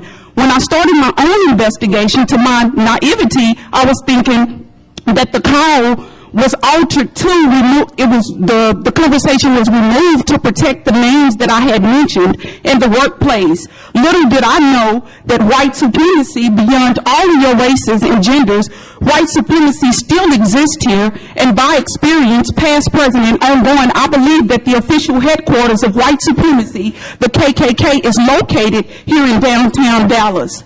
I humbly ask of you, Honorable Judge Jenkins, to please have the proper entities, the proper persons to resolve the issue. At the time that the call was altered, Chief Kunkel was in office. I pleaded with him to meet with me. At the time he resigned, at one of his press conferences, he was asked, did he see anything coming down the pipeline? And he said no. Honorable Special Agent in charge, Robert Casey, was in office. He's resigned. The 911... Go ahead and finish your thought, but your time's up. One more minute, please, Honorable Jenkins. No, ma'am, I'm sorry. One more statement. At the time that Rock Richardson, the announcer, the voice on the 911 call, he's retired. There are those who are at the 911 call center now said that they know that the call was altered. Thank you, Honorable Jenkins and Commissioners. Thank you. All right, and our last speaker today is Charlene Rushing. Good morning. My name is Charlene Rushing. I've lived in Box Springs all my life. My address is 12211 Quail. I've been elected as an elected official 3 times in Box Springs, even after coming out as a person with mental health questions. I have a hard time articulating things sometimes, but I have emails that I want to share with each and every one of you. Before I leave, I'll get your emails. I've already spoken to Domingo Garcia about these emails. I also have security camera discs from an altercation, the chief of police is calling it an altercation at the City Hall, where I was charged with assault.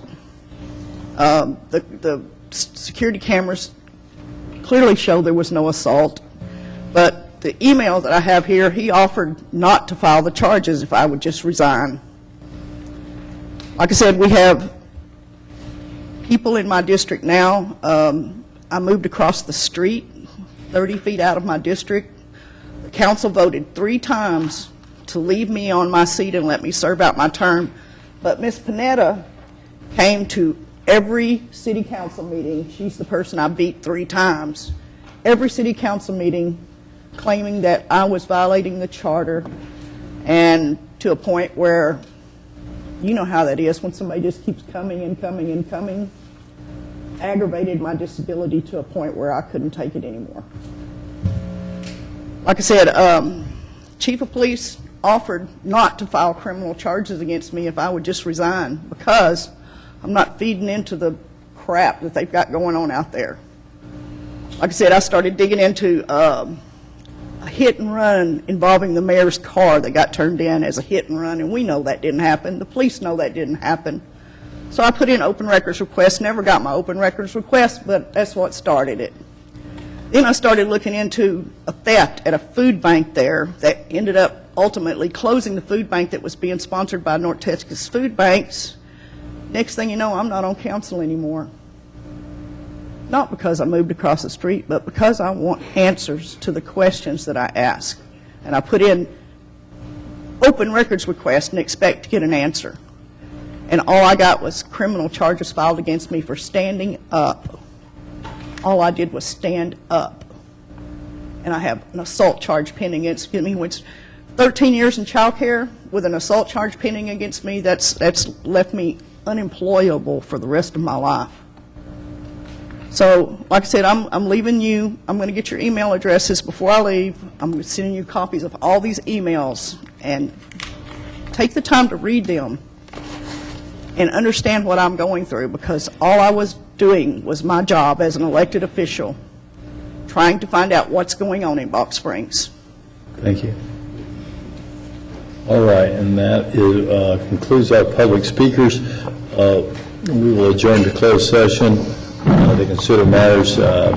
If they require any action, it will take place in a subsequent open session. Matters under Chapter 551 of the Government Code. Closed session will begin momentarily. Oh. I just know where to go. And Shannon says. Well, that's what we have to do, yeah, absolutely. It got put up